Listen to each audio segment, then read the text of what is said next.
Hey man, why are you heading into that building? Just going inside. What's the problem? I've been circling this block. You've been hanging around a while. Looks like you're trying to slip in where you don't belong. I'm not hanging around, sir. Yeah? Well, something feels off. Let me see your ID. I don't have to give you anything without a real reason. All right, you're being detained. Well, you're getting sued because I own this building. Officer Daniel R. Moore had been with the Midtown City Police Department for just under a year. 11 months of patrols, 11 months of write-ups, and 11 months of supervisors quietly noting that his instincts often fired long before his judgment did. His academy scores were passable, not impressive, with evaluators repeatedly flagging his habit of assuming guilt based on presence rather than behavior. Those warnings were filed, acknowledged, and ultimately ignored, because the department was understaffed, under pressure, and unable to turn away recruits who met the minimum standard on paper. On a calm Thursday afternoon, those unchecked instincts met a man unlocking the front door of his own building. What should have been an uneventful moment outside a quiet apartment entrance instead became the spark that would end Moore's career, cost the department $750,000, and expose how a single officer's assumptions can ignite a disaster in less than 30 seconds. Before we continue, where are you watching from? If this is your first time here, please hit that subscribe button. Stories like these need to be shared, and your support helps us bring more truth to light.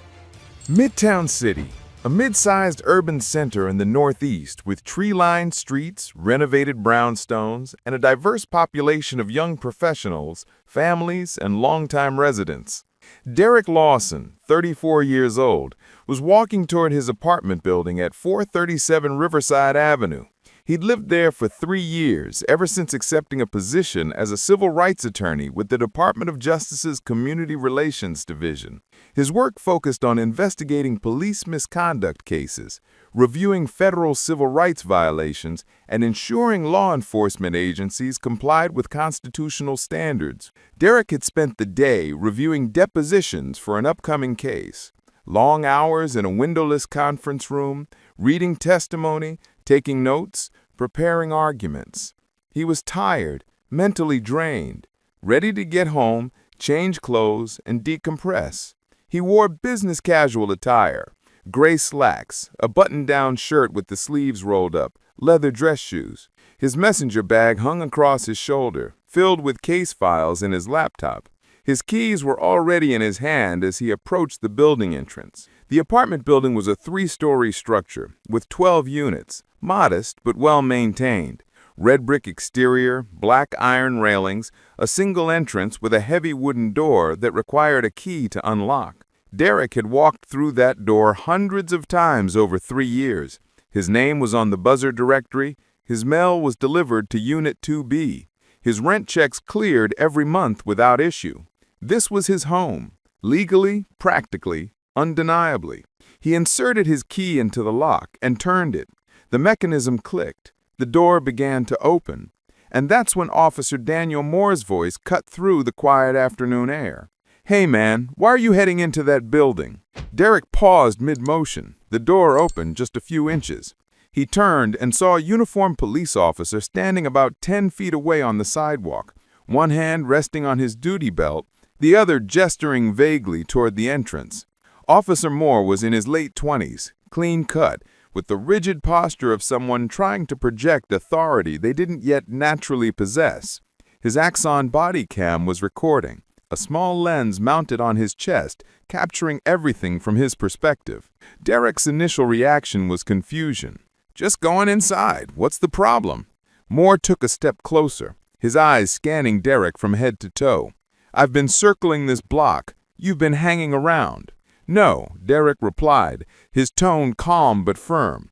This was a lie, a convenient fiction that Moore would later claim justified his suspicion. The truth, visible on the body cam footage's timestamp, was that Derek had been on the block for approximately 45 seconds, the time it took him to walk from where he'd parked his car half a block away to his building entrance. There was no loitering, no suspicious behavior, no activity that could reasonably be described as hanging around. But Moore had seen a black man approaching a building in a neighborhood that was becoming wealthier and whiter. and his brain had filled in a narrative that didn't exist. Moore's training at the academy had included modules on implicit bias, on recognizing how assumptions can cloud judgment, on the importance of gathering facts before acting. But training is one thing. Real-world application under the pressure of patrol, especially for a rookie still forming his instincts, is something else entirely. And Moore's instincts had been shaped not just by 11 months on the job, but by a lifetime of absorbent cultural messages about who belongs where, who looks suspicious, and who deserves scrutiny. "I need to ask you some questions," Moore said, his hand now moving to rest on his radio. "Can you step away from the door?" Derek felt the familiar tightening in his chest, the mixture of anger and caution that comes from being black in America and knowing that these encounters can escalate quickly, regardless of who's right. But he also knew his rights. He knew police procedure. He knew what officers were legally allowed to do and what they weren't. "Officer, I live here," Derek said, keeping his voice level. "I was unlocking my door. Is there a specific reason you're stopping me?" Moore's jaw tightened. He didn't like being questioned, didn't like the challenge to his authority, didn't like that this man wasn't immediately complying. "I'm investigating suspicious activity in the area. I need you to cooperate." "What suspicious activity?" Derek asked. "What did I do that made you stop me?" Moore didn't answer directly, because there was no answer.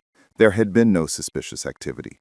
No call for service, no report of a crime, no description of a suspect. Moore had simply been driving his patrol route, had seen a black man approaching a building, and had decided that warranted investigation.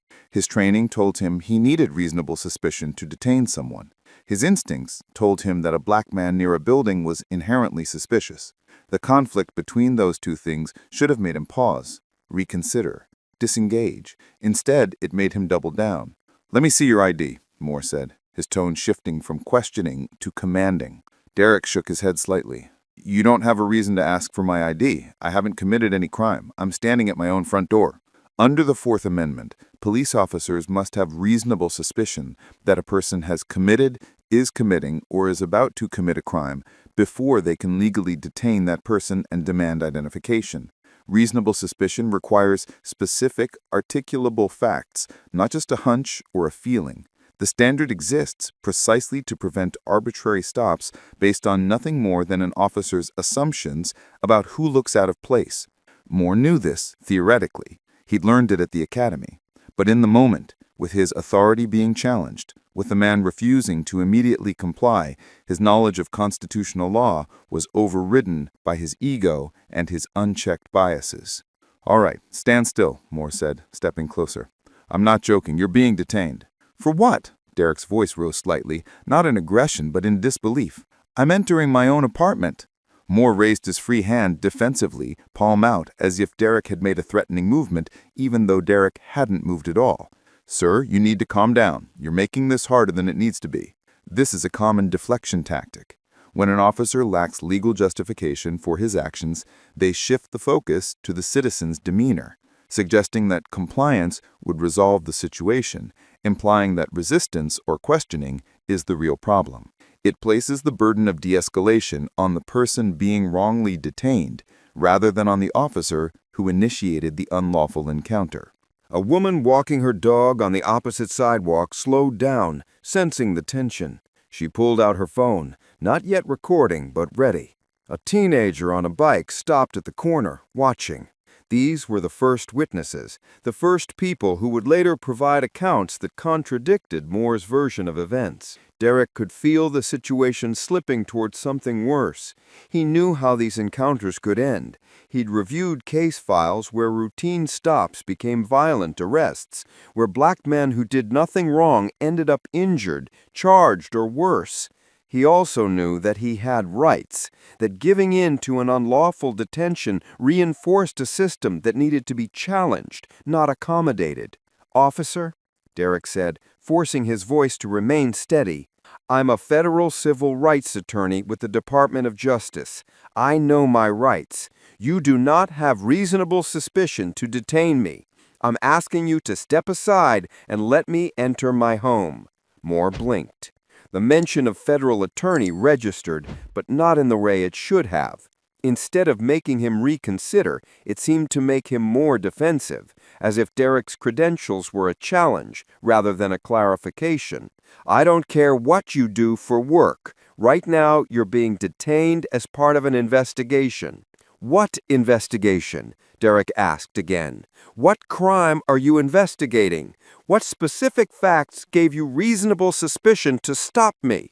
Moore's Bodycam audio picked up his breathing, faster now, shallow. His hand tightened on his radio.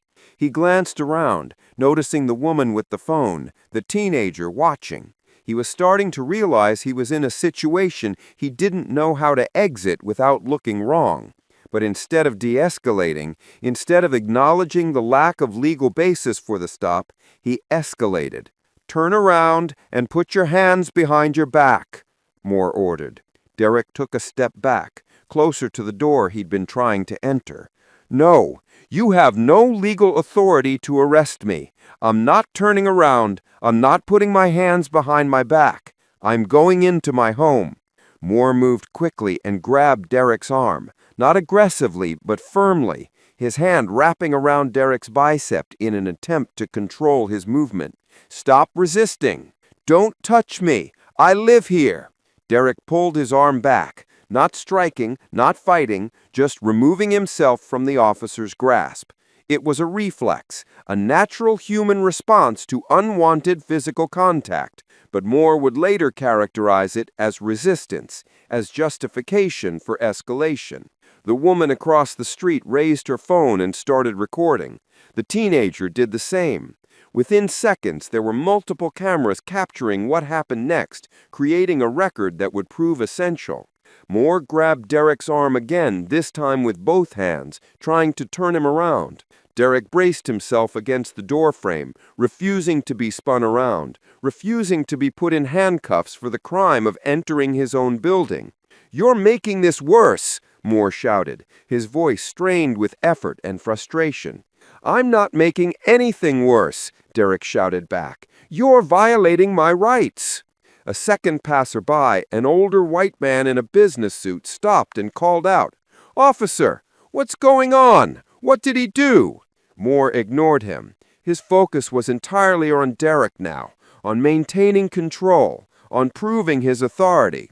He reached for his handcuffs with one hand while trying to hold Derek's arm with the other. "Sir, if you don't comply, I will charge you with resisting arrest." "Resisting arrest for what?" Derek's voice was loud now, carrying down the block. "What am I being arrested for?" This is the circular logic of unlawful detention. An officer stops someone without legal justification. The person questions the stop or refuses to comply. The officer escalates to arrest. The person resists the unlawful arrest. The officer then uses that resistance as justification for the arrest, ignoring that the initial detention was illegal. It's a trap designed to criminalize the act of asserting one's rights. More people were stopping now.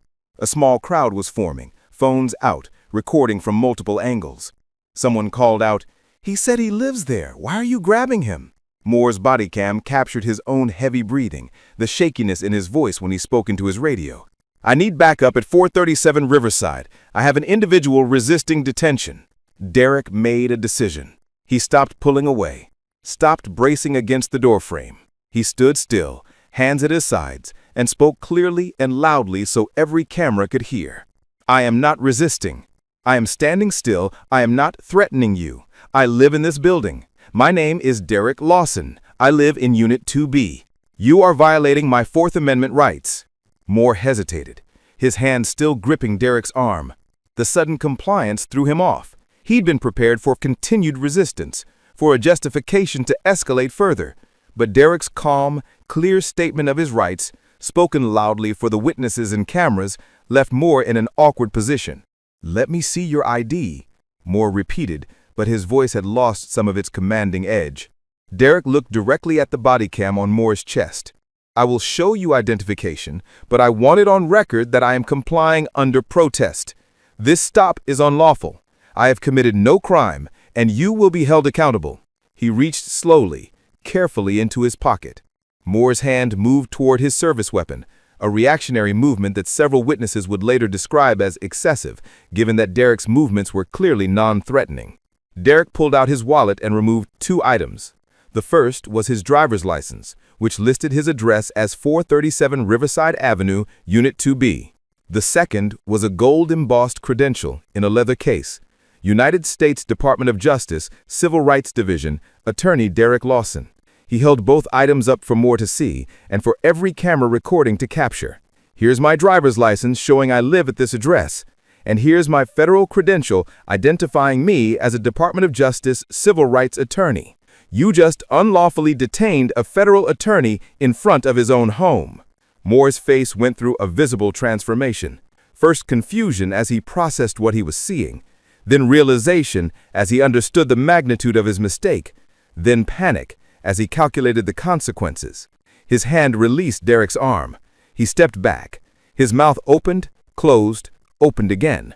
You're a federal attorney. His voice was barely above a whisper, but the body cam caught it clearly. And you just violated my constitutional rights, Derek said, his voice steady but filled with controlled anger. You detained me without reasonable suspicion. You demanded identification without legal cause. You grabbed me, physically restrained me, threatened me with arrest, all because you saw a black man unlocking the door to his own home and couldn't imagine he might actually belong here. The crowd of witnesses had grown. Someone counted 14 people with phones out, recording from various angles. The woman who'd first pulled out her phone spoke up.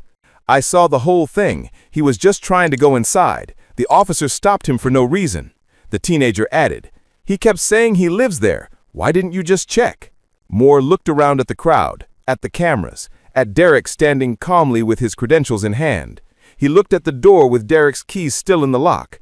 He looked at his own body cam, the little red light indicating it had recorded everything. And in that moment, Officer Daniel Moore realized his career was over.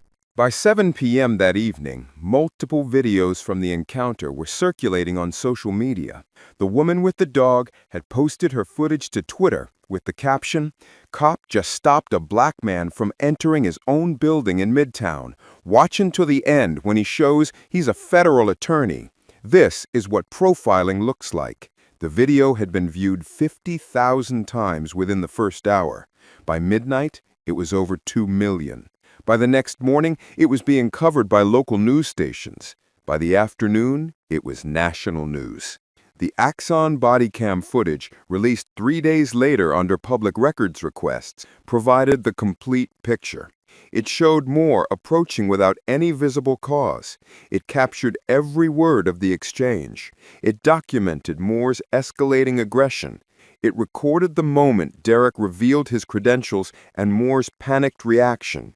It was damning, comprehensive, and impossible to explain away. The headlines wrote themselves. Federal civil rights attorney unlawfully detained outside his own home. Rookie cop blocks DOJ attorney from entering his building, career ends in disgrace. Video shows officer racially profiling federal attorney in Midtown incident. Midtown City's black community responded immediately.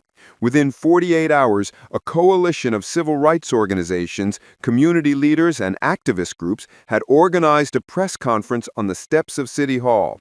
They demanded Moore's immediate termination, a full investigation into the department's training practices, and policy reforms to prevent similar incidents. The police union issued a statement defending Moore's actions as consistent with officer safety protocols and urging the public to wait for the full investigation before rushing to judgment. The statement was poorly received, with even moderate voices pointing out that the body cam footage was the full investigation, that no amount of additional context could justify detaining someone for entering their own home. The Department of Justice, Derek's employer, released a carefully worded statement. "We are aware of the incident involving one of our attorneys. While we cannot comment on ongoing legal matters, we support Mr. Lawson's right to live free from unlawful detention and profiling."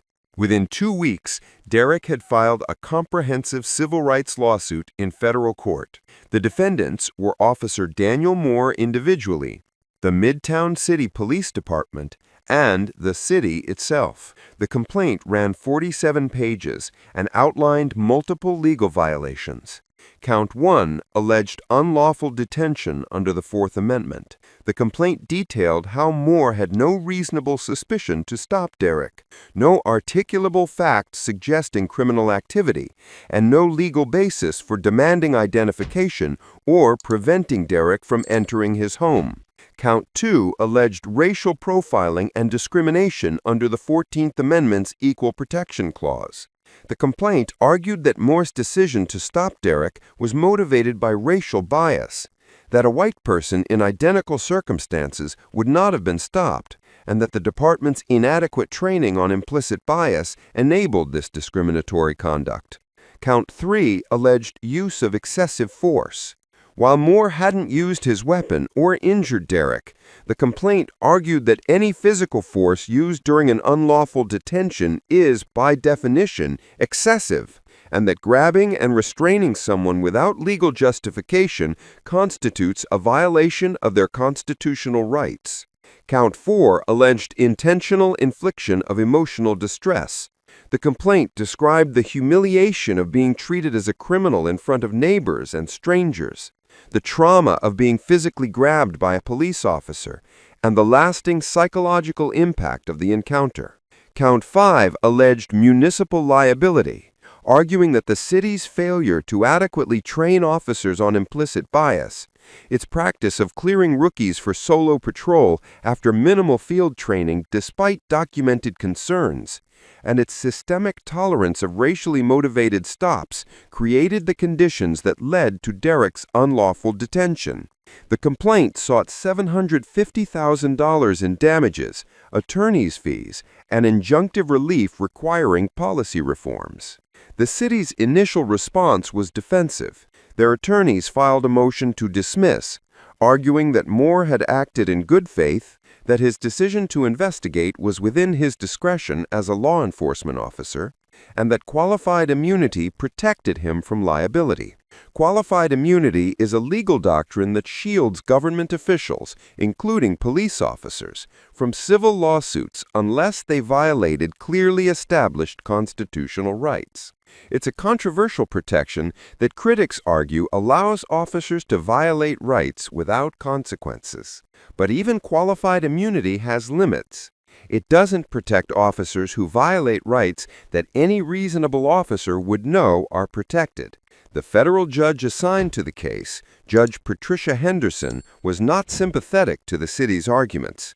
In a scathing order denying the motion to dismiss, she wrote, "The body cam footage in this case shows an officer detaining a citizen who was engaged in the entirely lawful activity of entering his own home. The officer had no reasonable suspicion of criminal activity. He had no legal basis for demanding identification. When the citizen asserted his rights, the officer escalated to physical force. These violations are so clear that any reasonable officer would know they crossed constitutional boundaries. Qualified immunity does not apply." The case moved forward. Discovery began. Depositions were scheduled. And as the city's attorneys reviewed the evidence, they realized they had no defense. The body cam footage was devastating. The civilian videos corroborated every aspect of Derek's account. Moore's own training records showed he'd been flagged for poor judgment. His field training officer had noted concerns about racial assumptions. The department's own policies stated that officers must have reasonable suspicion before detaining anyone. Every piece of evidence supported Derek's claims. Officer Daniel Moore's employment with the Midtown City Police Department ended 14 weeks after the incident. The termination letter was direct and unsparing. Officer Moore's conduct on September 28th constituted gross misconduct and violated department policy, state law, and federal constitutional protections. He detained a citizen without reasonable suspicion. He escalated the encounter through unjustified physical force. He failed to recognize his error even when the citizen clearly identified himself as a resident. His actions brought significant negative attention to the department and demonstrated judgment failures that make him unfit for law enforcement duties. His employment is terminated effective immediately. Moore's name was entered into the National Decertification Index, a database tracking officers who have been fired or resigned under investigation for serious misconduct. The entry would prevent him from being hired by any other law enforcement agency in the country.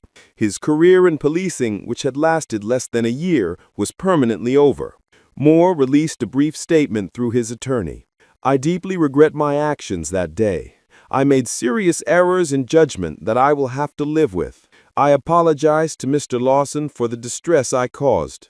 Derek's response was measured. Officer Moore is young. He made choices based on assumptions he didn't examine. But accountability isn't just about one officer.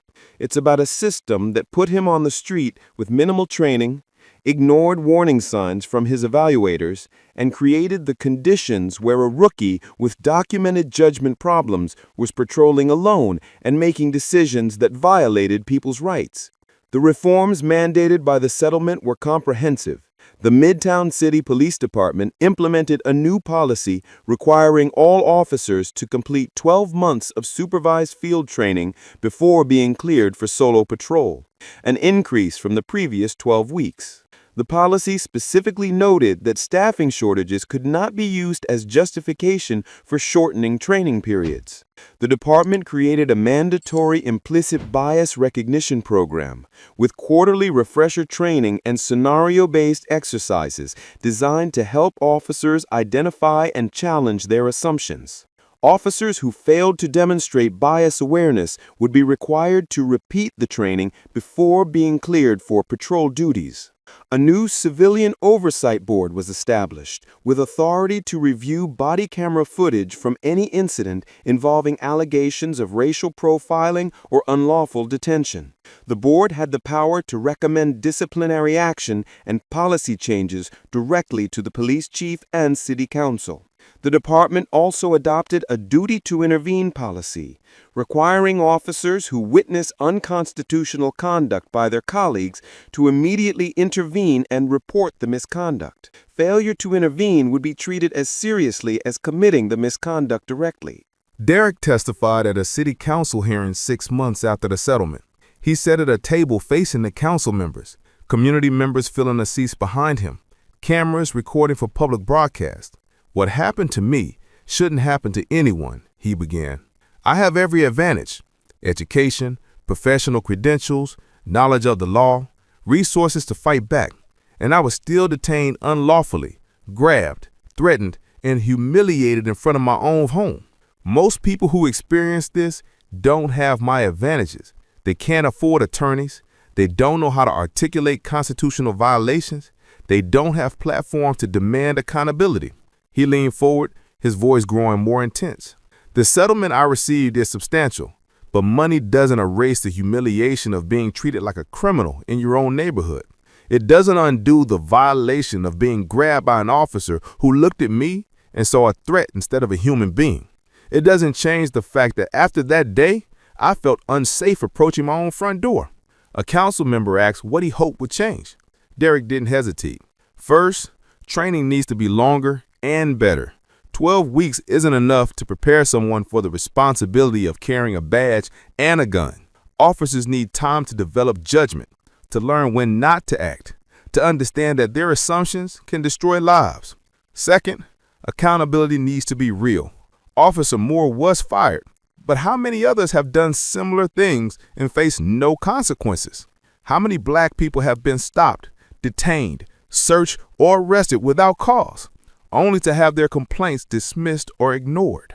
Third, we need to fundamentally change how we think about policing.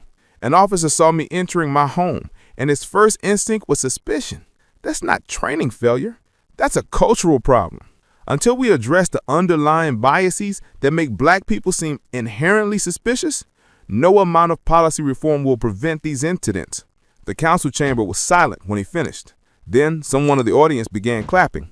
Others joined in. Within seconds, the room erupted in applause.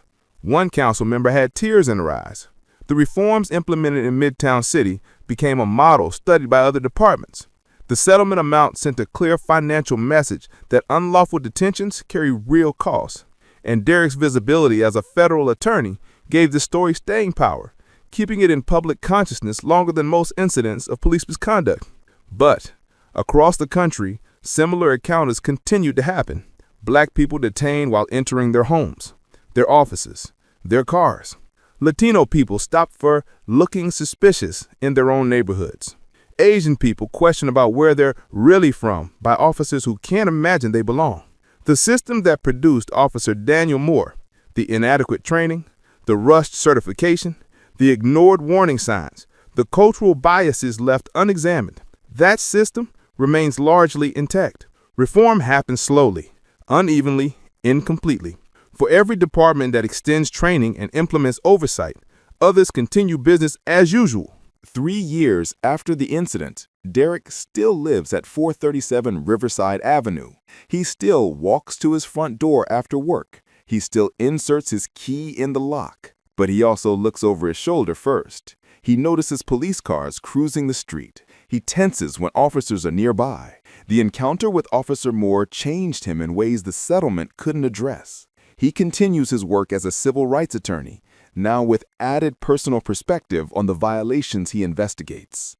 He speaks at police training sessions, telling his story to rooms full of new officers, hoping that seeing a real person describe what it feels like to be profiled might break through their assumptions in ways policy manuals cannot. Officer Daniel Moore left law enforcement and, according to public records, now works in private security.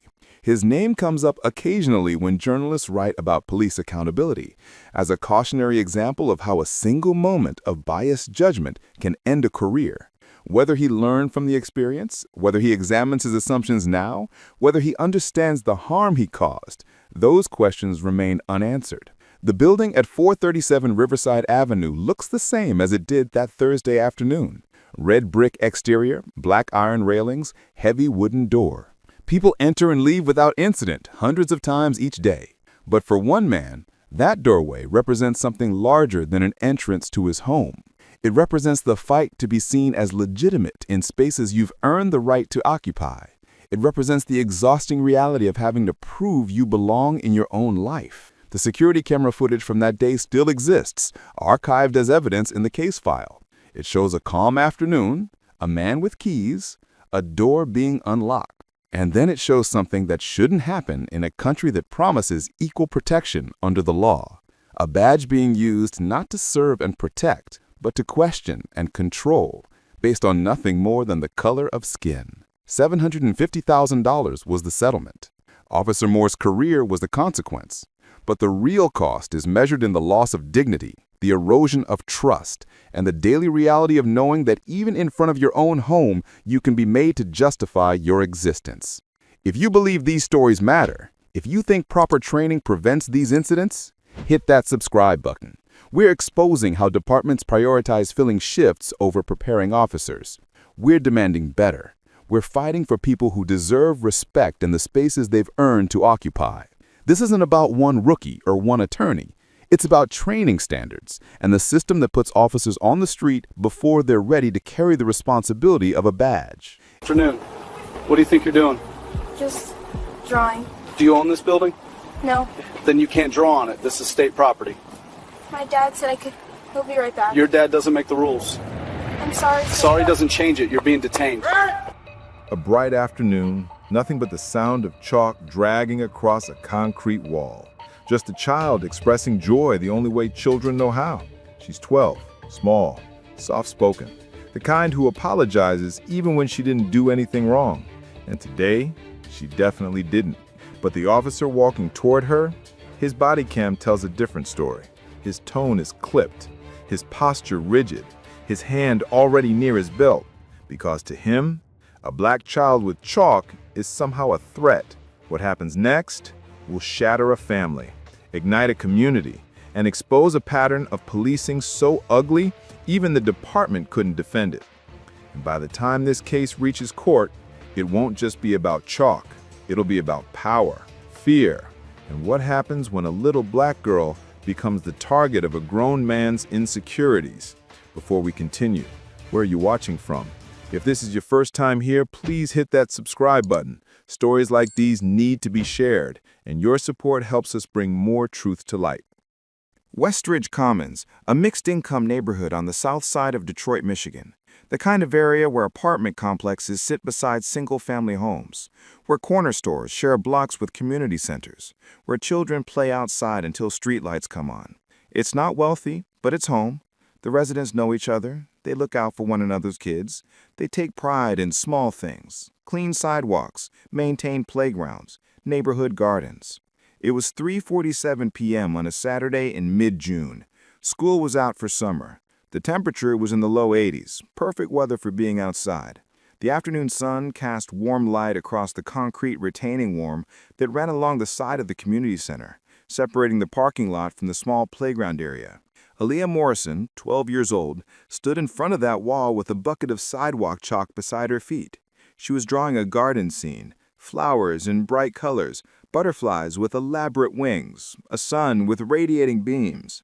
The kind of art a child creates when given time, space, and materials. She worked carefully, concentrating on getting the butterfly wings symmetrical, her tongue poking out slightly, the way it did when she focused hard on something. Aaliyah was in 6th grade, an honor roll student who loved art class, who filled notebooks with drawings during lunch, who asked for art supplies for every birthday and Christmas. She was quiet, shy around adults she didn't know, the kind of child who worried about following rules and doing things right.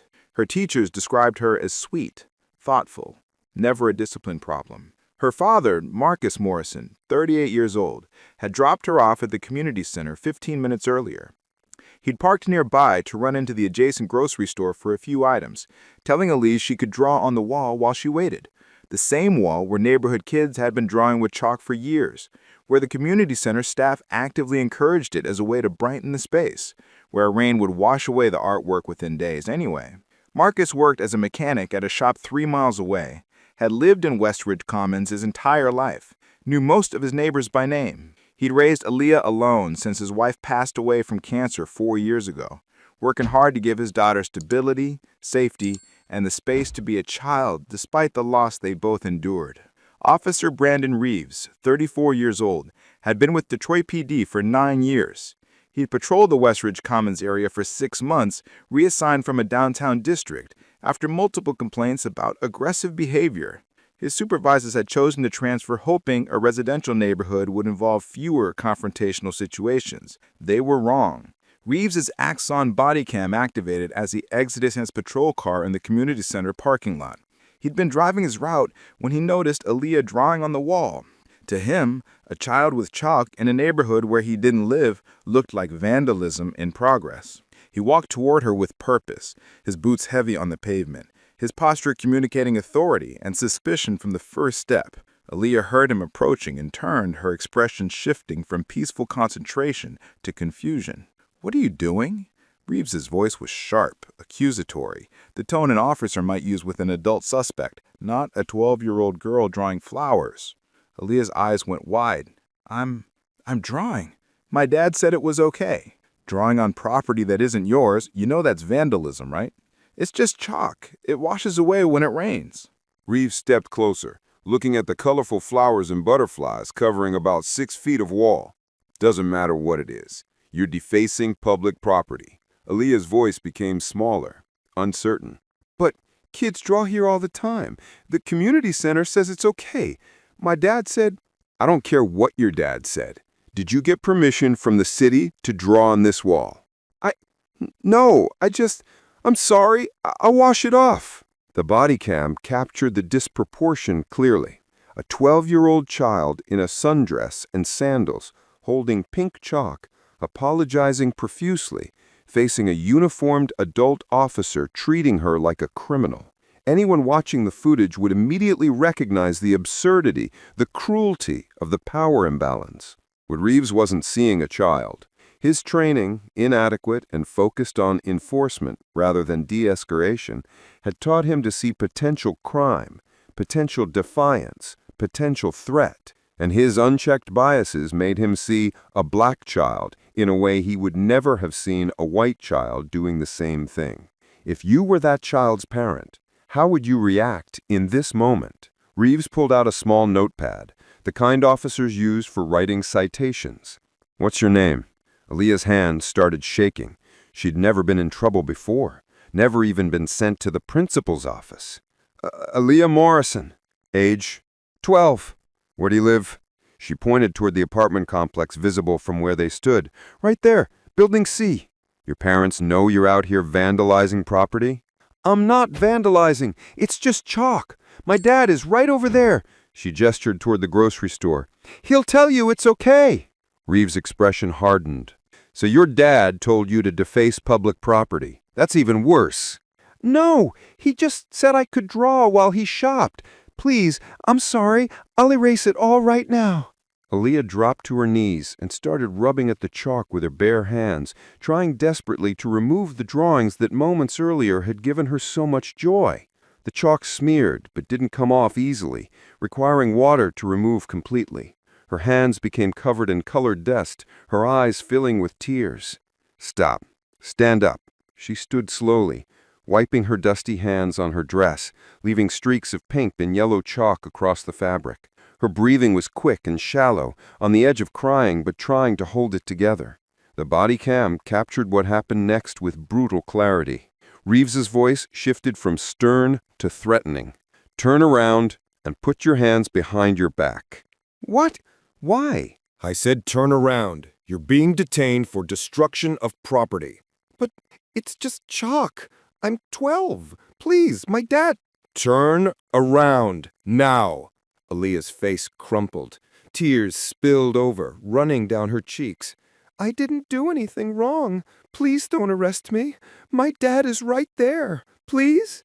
Under Michigan law, sidewalk chalk does not constitute vandalism or property damage. It's temporary, removable with water, leaves no permanent mark. Police departments across the state have explicit policies stating that chalk drawings by children are not criminal acts and should not result in police intervention unless specifically requested by property owners. The community center had no such policy. In fact, they actively encouraged children to draw on that exact wall. Reeves had no legal basis for detention. No crime had been committed, no property damage had occurred, no complaint had been filed. He was manufacturing a criminal situation out of a child's afternoon art project because he'd approached with assumptions rather than assessment, with enforcement rather than engagement. Do you think the officer would have reacted the same way if she wasn't a black child? What happened next would become the centerpiece of the lawsuit, the moment that transformed the incident from poor judgment into actionable excessive force.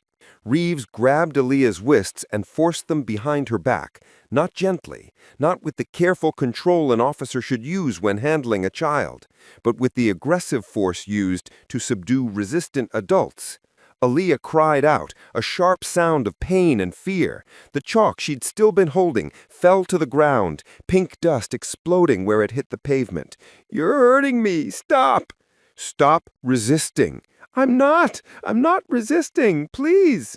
The body cam captured her voice breaking, the sound of a terrified child who didn't understand what was happening or why, captured her small frame being overpowered by an adult man twice her size, captured the complete absence of threat she posed. No weapons, no aggression, no attempt to flee, just a 12-year-old girl crying and begging him to stop.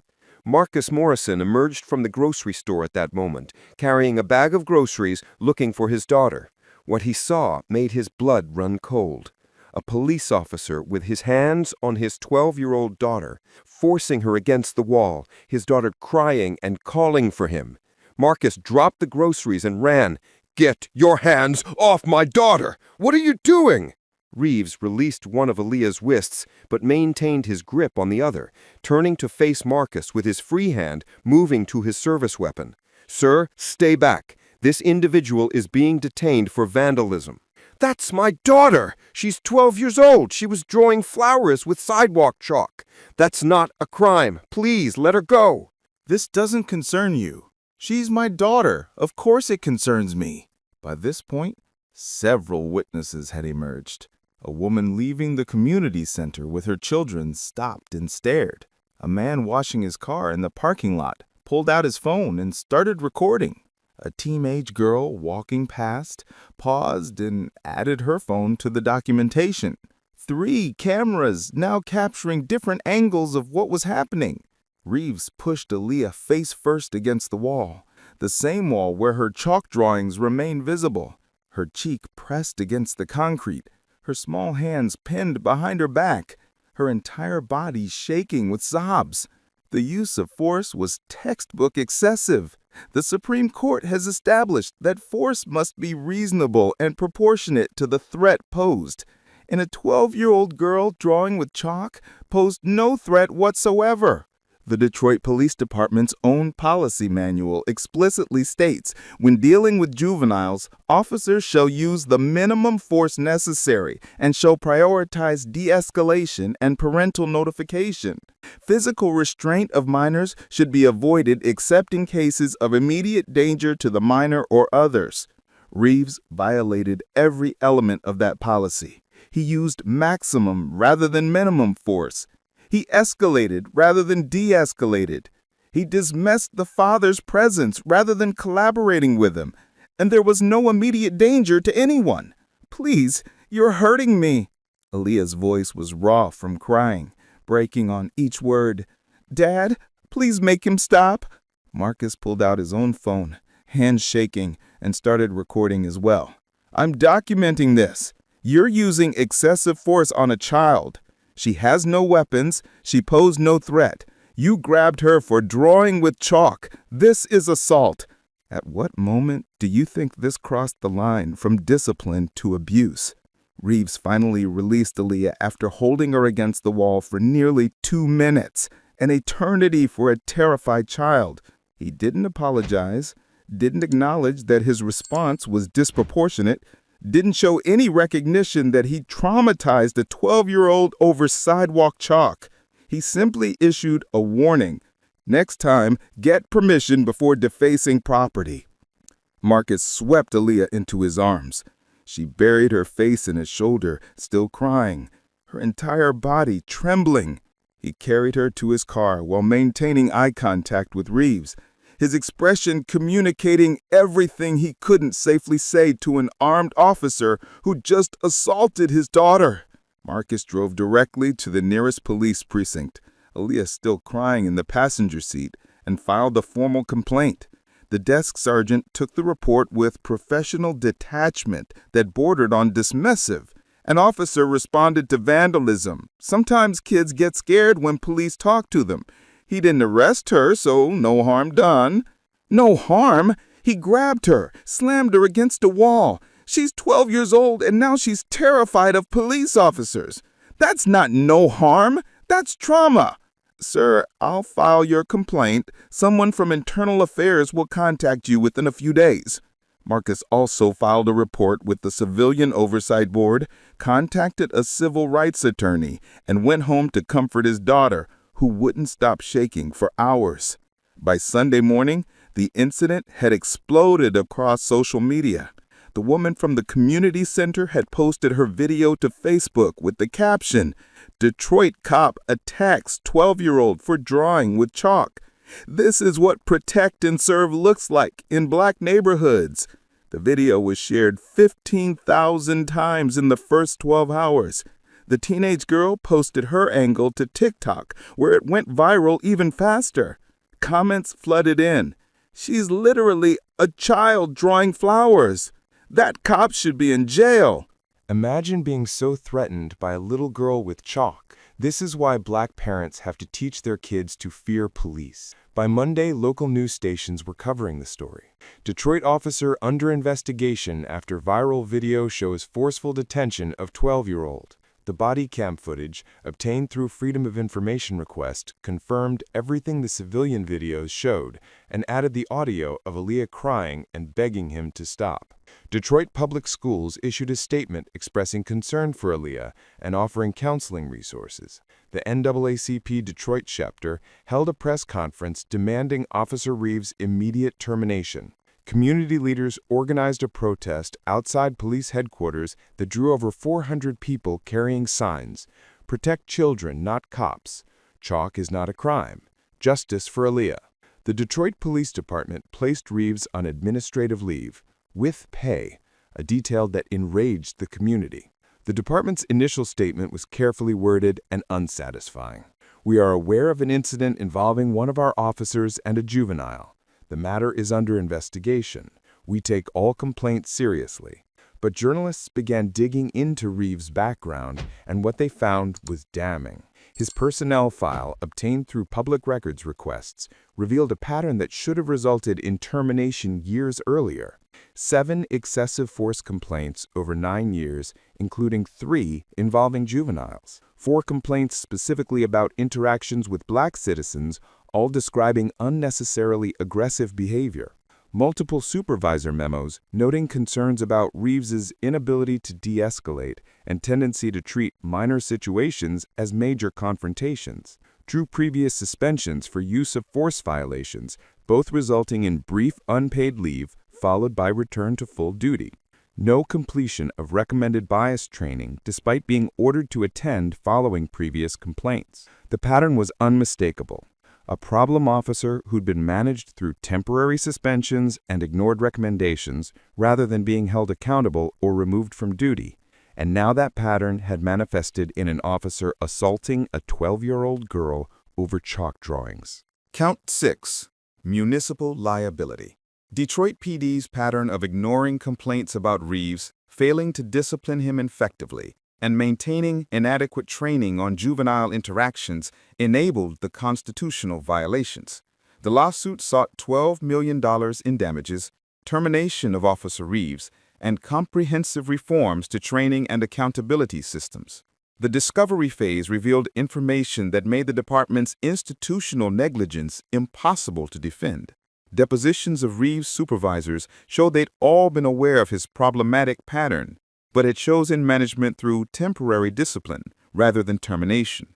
One captain's deposition was particularly damaging. Attorney: Officer Reeves had 7 excessive force complaints. What steps did you take to address this pattern? Captain: He completed use of force refresher training after each incident. Attorney: Did the training work? Did the complaints stop? Captain: No, but we felt he needed more time to internalize the lessons. Attorney: How much time? He's been on the force 9 years, and the complaints continued up to this incident with a 12-year-old child. Silence. Reeves' deposition was catastrophic. When shown the Bodycam footage and asked to explain why he used physical force on a 12-year-old child, he claimed she resisted by pulling away when he grabbed her wrists, a natural reflex for any child being grabbed by a stranger. When asked if he considered the chalk drawings to be serious vandalism requiring detention, he claimed he was following procedure, a procedure that didn't exist. Expert witnesses testified about the psychological impact of such encounters on children. Dr. Sarah Williams, a child psychologist, explained, "When a 12-year-old is physically restrained by an authority figure for engaging in innocent play, it creates lasting trauma. The child learns that their body autonomy can be violated at any moment, that authority is arbitrary and violent, that spaces they thought were safe are actually dangerous." Aaliyah now requires ongoing therapy for anxiety, nightmares, and fear of police officers. This wasn't just a scary moment. It was the foundational trauma that will affect her development. Marcus Morrison's testimony was emotionally powerful. He described watching his daughter be assaulted, feeling helpless to protect her, fearing that any intervention might make things worse.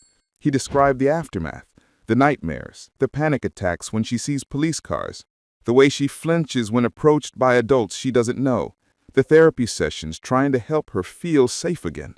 As the trial date approached, the city's legal position became untenable. The video evidence was indefensible. The personnel file proved institutional negligence. Expert testimony established lasting harm.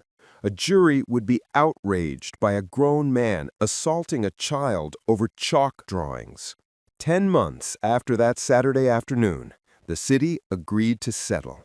$10 million payment to Aaliyah Morrison, held in trust until she turns 18 with provisions for ongoing therapy and educational support. Officer Brandon Reeves terminated for cause, Effective immediately, POST certification permanently revoked, National Decertification Index entry ensuring he could never work in law enforcement again, comprehensive department reforms, mandatory juvenile interaction training for all officers, prohibition on physical restraint of minors except in cases of immediate danger, required parental notification before any detention of juveniles, early warning system tracking use of force complaints, independent review of all incidents involving children, quarterly bias training with accountability measures, public acknowledgement, written statement acknowledging that Officer Reeves' conduct violated Aaliyah's constitutional rights and department policy.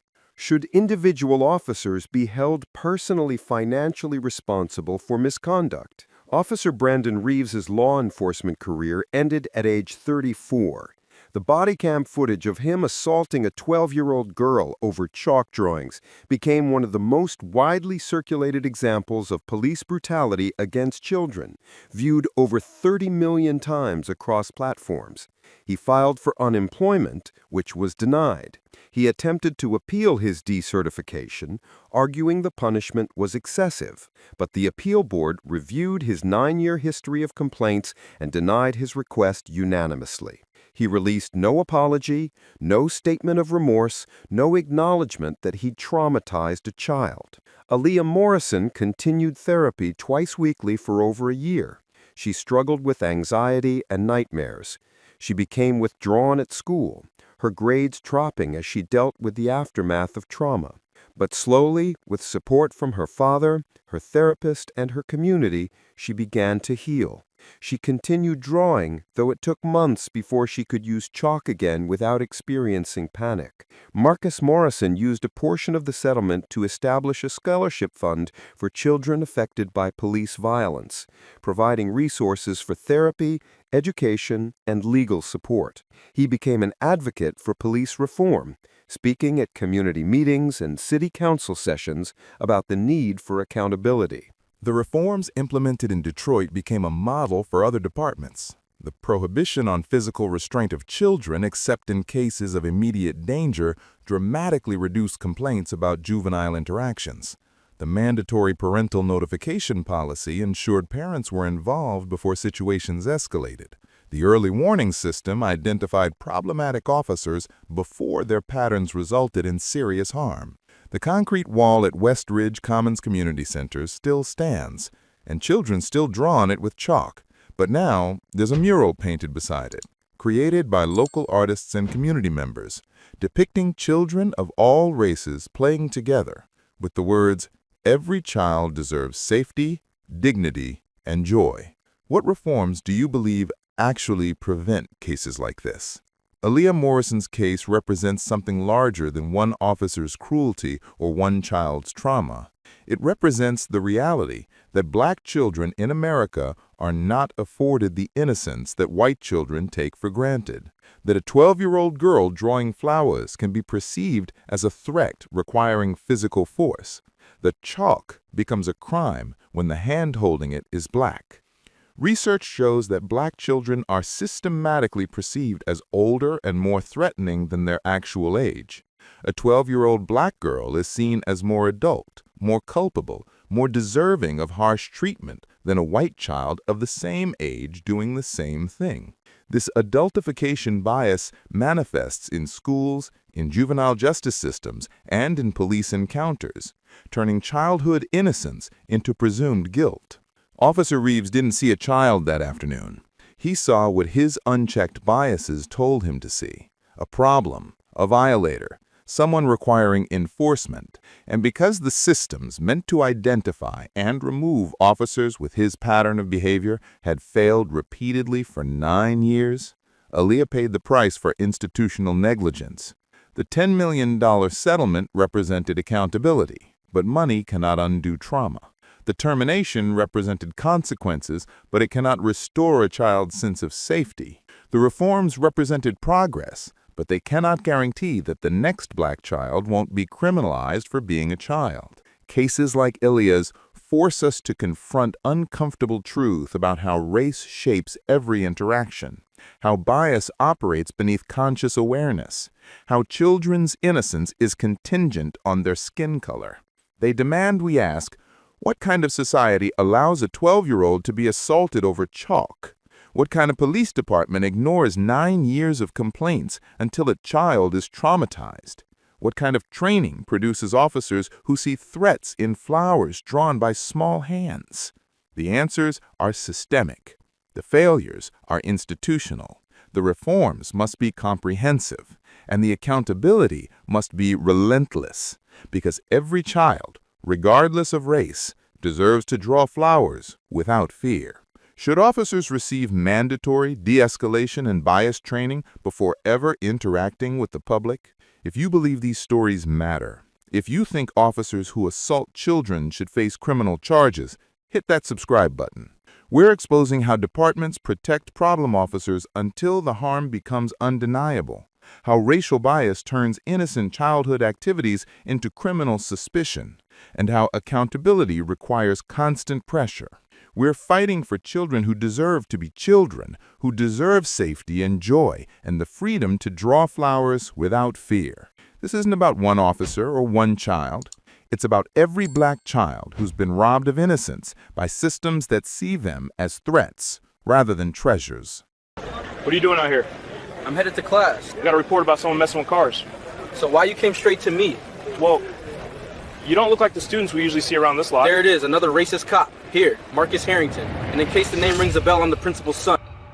It started like any ordinary afternoon outside Brookside College. A warm breeze, students walking between rows of cars, backpacks bouncing on their shoulders, the familiar chatter of campus life in the background. But one officer's body camera would later become the center of a firestorm that rocked the entire state.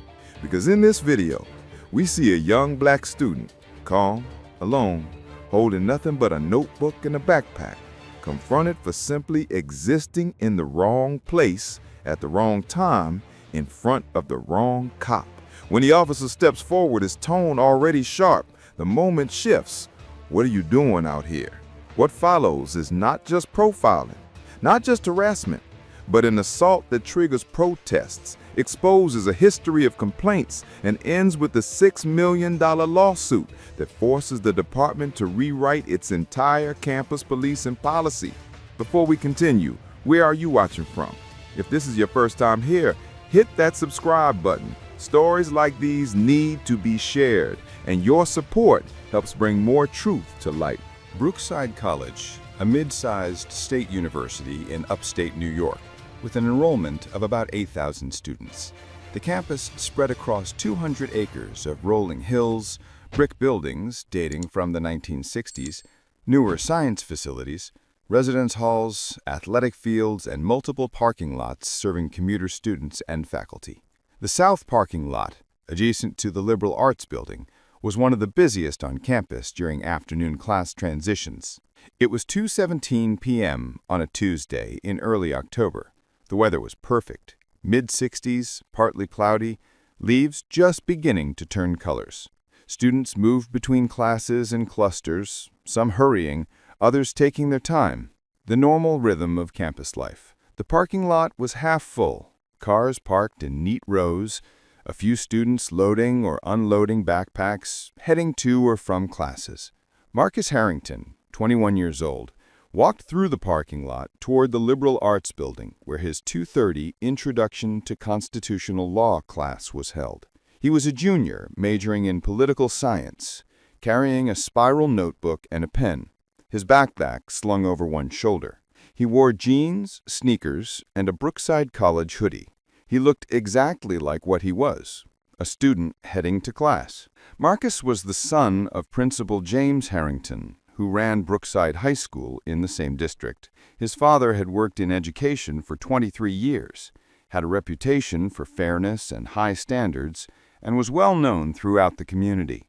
Marcus had grown up in the area, attended Brookside schools his entire life, and was now continuing his education at the local college. Officer Derek Lownson, 42 years old, had been with the county sheriff's department for 16 years. For the past 8 months, he'd been assigned to campus patrol after a series of complaints about excessive force and aggressive behavior during regular patrol duties.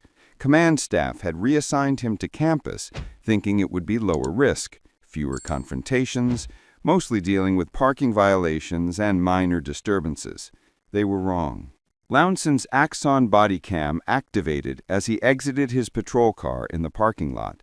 He'd been driving through campus on routine patrol when he noticed Marcus walking between cars. Nothing about Marcus's behavior suggested criminal activity. He wasn't looking in windows, wasn't trying door handles, wasn't acting furtively. He was just walking. But to Lounson, a black male in the parking lot registered as worth investigating. Lounson walked quickly across the parking lot, closing the distance. "Hey, what are you doing out here?" Marcus turned, confusion crossing his face.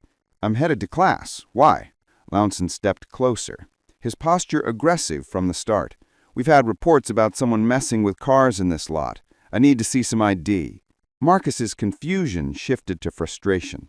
He'd experienced this before, being questioned for existing in spaces where he had every right to be. "Reports about what?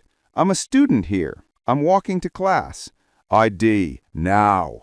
Marcus pulled out his student ID and driver's license and handed them over. Lounson examined them, his eyes moving between the photo and Marcus's face. "You don't look like the students we usually see around this lot." The meaning was unmistakable. Marcus felt anger rise, but kept his voice controlled. There it is. Another racist cop who can't believe a black student belongs on a college campus?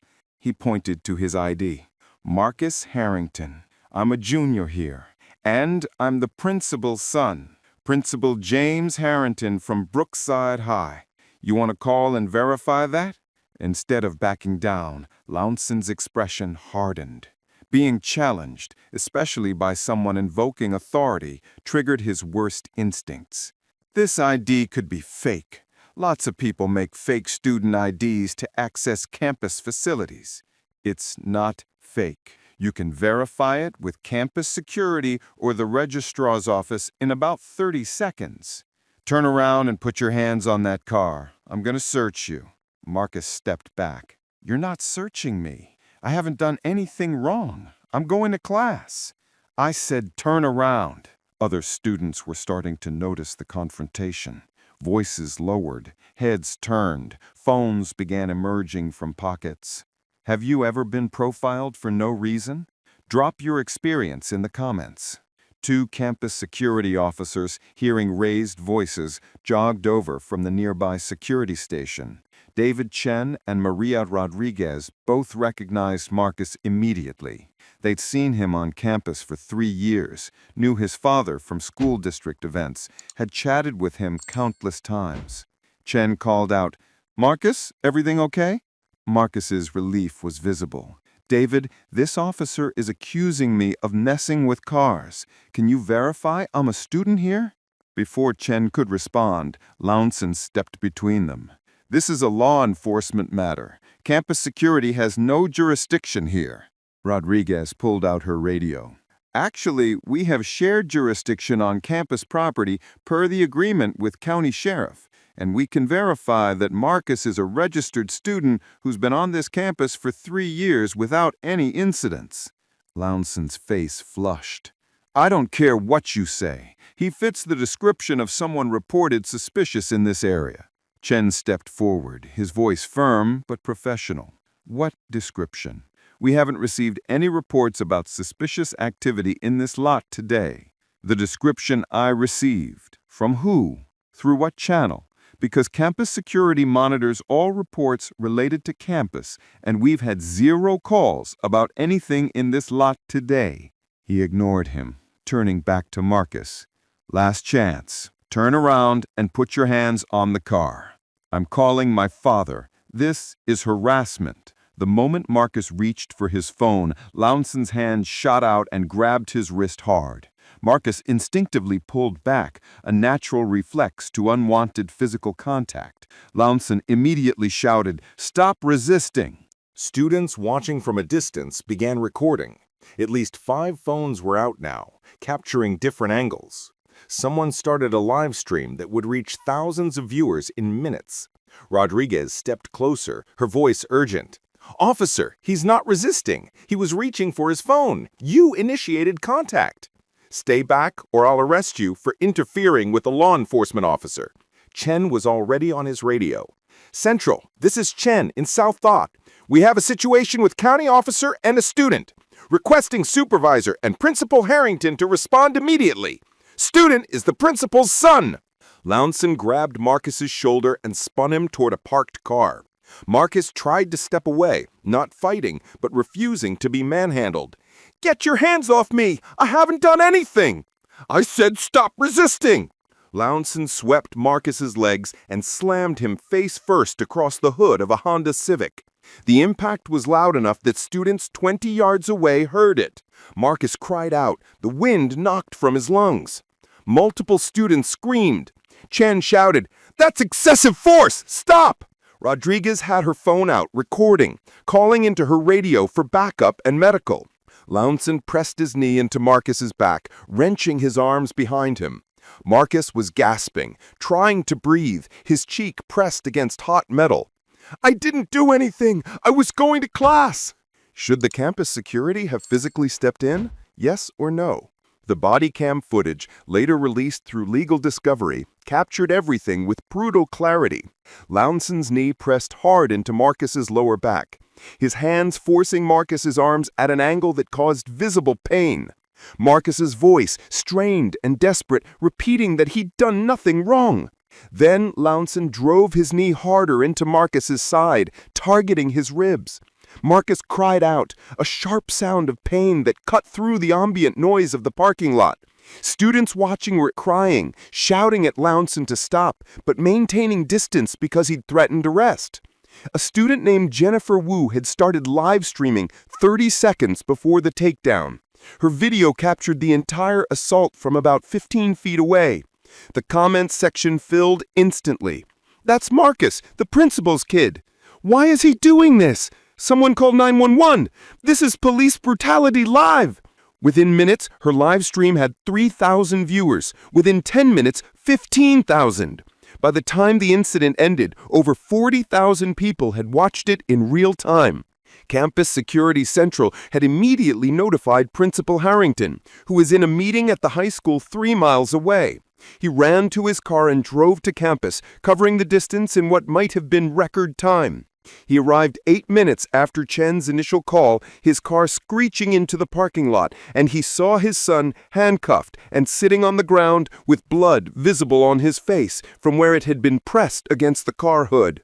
Principal Harrington ran toward them, his voice a mixture of fury and panic. "Get your hands off my son! You have no authority to detain him!" Lownson stood up, positioning himself between the principal and Marcus. "Sir, stay back. This individual was acting suspicious and resisted arrest." "That's my son, Marcus Harrington. He's a student at this college. What the hell are you doing?" "He fits the description of—" "What description?" Harrington's voice carried across the parking lot. Students had formed a wide circle, dozens of them recording. "My son is walking to class. That's not a crime. That's not suspicious. And you assaulted him." Campus Police Lieutenant Sarah Mitchell arrived with 2 additional officers. She took in the scene immediately. A student in handcuffs on the ground with visible injuries, an enraged parent who she recognized as a prominent local educator, campus security officers looking distressed, and a county officer who appeared defensive and aggressive. "What happened here?" Mitchell directed her question to Chen and Rodriguez, not to Lownson. Chen spoke quickly. "Officer Lownson stopped Marcus Harrington, a junior here, claiming he was suspicious. Marcus provided ID proving he's a student. Officer refused to accept it, attempted an illegal search, and when Marcus tried to call his father, the officer assaulted him. We witnessed the entire thing. It's on multiple cameras." Mitchell looked at Marcus still handcuffed on the ground. "Get those cuffs off him, now." Lownson started to protest. He resisted. "I said get the cuffs off. That's not a request." As soon as the handcuffs came off, Principal Harrington dropped to his knees beside his son, checking his injuries. Marcus's face was scraped and bleeding. His ribs were already bruising. He was shaking, whether from pain or shock or both. "Dad, I didn't do anything. I was just going to class."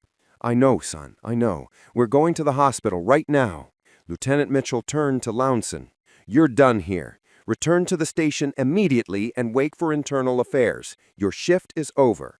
This student was— "I don't want to hear it. Every word you say right now will be used against you. Leave. Now." What would you have done if you saw this happening on campus?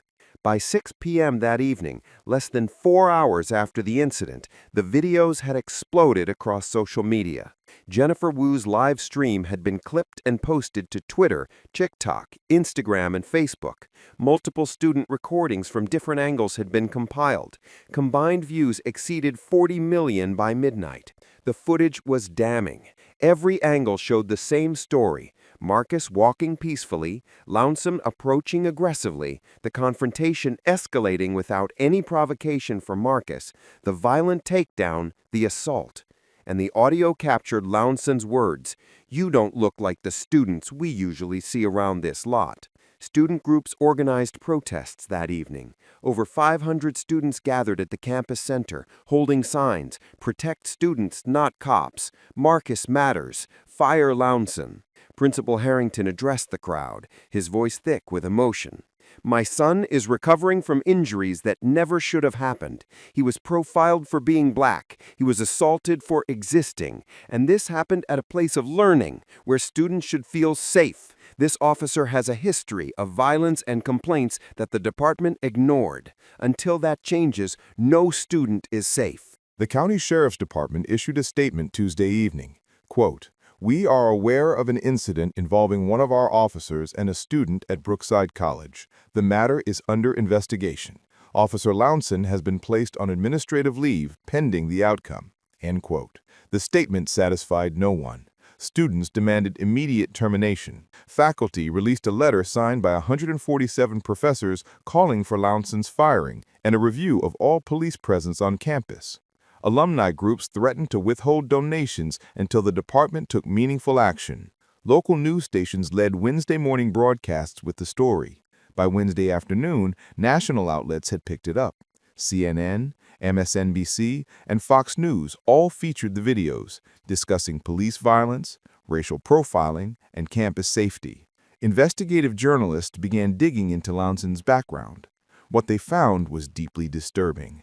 His personnel file, obtained through Freedom of Information requests, revealed 8 excessive force complaints over 16 years, including 3 where citizens required medical treatment, 3 formal racial profiling allegations, all dismissed with minimal investigation, 1 previous suspension for using racial slurs during an arrest, reduced to written warning through union negotiation, multiple supervisor memos noting concerns about his aggressive approach and poor judgment in escalating situations. Rather than being disciplined or terminated, Lownson had been reassigned to campus patrol. The department had essentially moved a problem officer to a supposedly lower-risk assignment, hoping he'd fade into the background. Instead, he'd assaulted a student in front of dozens of witnesses and multiple cameras. Should officers with repeated complaints be removed permanently? Comment yes if you agree. Within 2 weeks, the Harrington family retained Naomi Carter from the New York Civil Rights Coalition. Carter had built her career prosecuting police misconduct cases and recognized immediately that this case had everything needed for decisive victory and meaningful reform. The federal lawsuit filed in U.S. District Court was extensive and meticulously documented. Count 1. Fourth Amendment violation. Unlawful stop and detention. Officer Lownson stopped Marcus without reasonable suspicion of criminal activity. Detained him without legal justification. Count 2. Fourth Amendment violation. Unlawful search. Attempted to conduct search without consent, probable cause, or warrant. Count 3. Fourth Amendment violation. Excessive force. Physical assault, including takedown, knee to ribs, and forceful restraint, constituted excessive force. Count 4. 14th Amendment violation. Racial profiling. Stop was motivated by racial bias, as evidenced by Lownson's statement about students who usually are in the parking lot. Count 5. Assault and battery. physical violence causing injury with no legal justification. Count 6, intentional infliction of emotional distress, trauma from being violently assaulted for walking to class. Count 7, municipal liability, department's pattern of ignoring complaints about lounging, failure to discipline or terminate despite documented problems, and negligent assignment to campus patrol. The lawsuit sought $10 million in damages, plus comprehensive reforms to campus policing. The deposition phase revealed information that made the department's liability even clearer. Internal emails showed supervisors discussing Lounzen's aggression issues and debating whether to terminate him or find him a less visible assignment. They'd chosen reassignment, prioritizing convenience over public safety. One email from a captain to a lieutenant was particularly damning. Lounzen's got another complaint, getting tired of the paperwork. Can we move him to campus? Less action there, less chance for problems. The response, good idea. Campus is mostly parking violations and noise complaints. Should keep him out of trouble. That email chain would be read aloud in court during trial preparation and would later feature prominently in news coverage. Lounzen's deposition was a disaster for the defense. Carter played the Bodycam footage and asked him to explain his actions. He claimed Marcus had swung at him, a claim contradicted by every camera angle. He claimed Marcus matched a description of someone suspicious, but couldn't provide any details about that description or who had reported it. He claimed he feared for his safety, despite being a trained officer facing an unarmed student holding only a notebook. Campus security officers Chen and Rodriguez testified that they'd witnessed the entire encounter and that Marcus had done nothing to justify detention, search, or use of force. Students testified they'd heard Lounzen make statements suggesting Marcus didn't belong on campus. Medical records documented Marcus's injuries, facial lacerations, bruised ribs, shoulder strain from the forceful restraint. Discovery also revealed text messages between Lounzen and other officers containing racial slurs and jokes about cleaning up certain areas of campus. Messages referring to black students as outsiders and troublemakers, despite no disciplinary records supporting those characterizations. As the trial date approached, the county's legal team grew increasingly desperate. The evidence was overwhelming. The videos were indefensible. The history of ignored complaints proved institutional negligence. A jury verdict could easily exceed what they were willing to pay and would generate even worse publicity. 6 months after the parking lot assault, the county agreed to settle. $6 million payment to Marcus Harrington. Officer Derek Lounzen terminated immediately. For cause, POST certification permanently revoked. Name entered into National Decertification Index. Mandatory anti-bias training. All officers assigned to campus patrol required to complete quarterly training on implicit bias, de-escalation, and student rights. Revised campus policing protocol. New rules limiting officer authority on campus, requiring supervisor approval for any student detention, mandating immediate notification of campus security for all enforcement actions. Independent body camera monitoring. Civilian Oversight Board granted authority to review all body cam footage from campus patrols and recommend disciplinary action. Public acknowledgement. Written statement acknowledging Officer Lounzen's conduct violated Marcus's constitutional rights and department policy. Do you think $6 million was too much, too little, or just right? Officer Derek Lounzen's law enforcement career ended at age 42. The body cam footage of him assaulting a student became required viewing in police academies across New York as an example of how racial bias and poor judgment destroy careers and violate rights. He filed for bankruptcy within a year, unable to find employment after his termination became public. His appeals to have his decertification overturned were denied.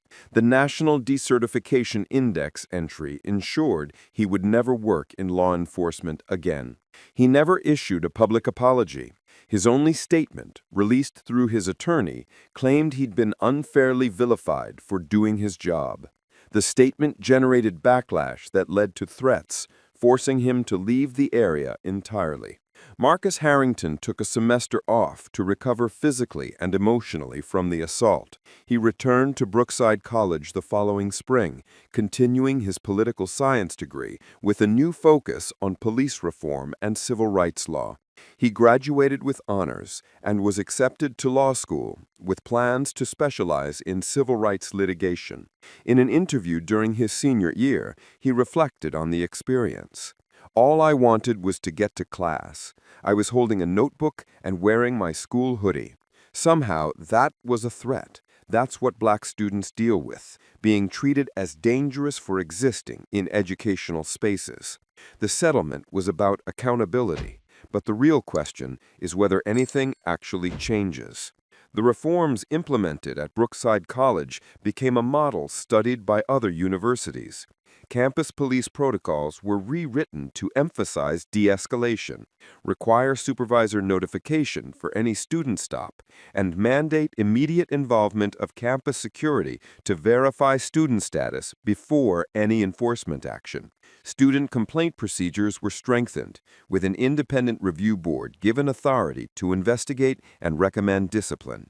Body camera footage from all campus interactions became subject to quarterly review by civilian oversight. The changes had measurable impact. Complaints about campus police interactions dropped by 63% in the first year.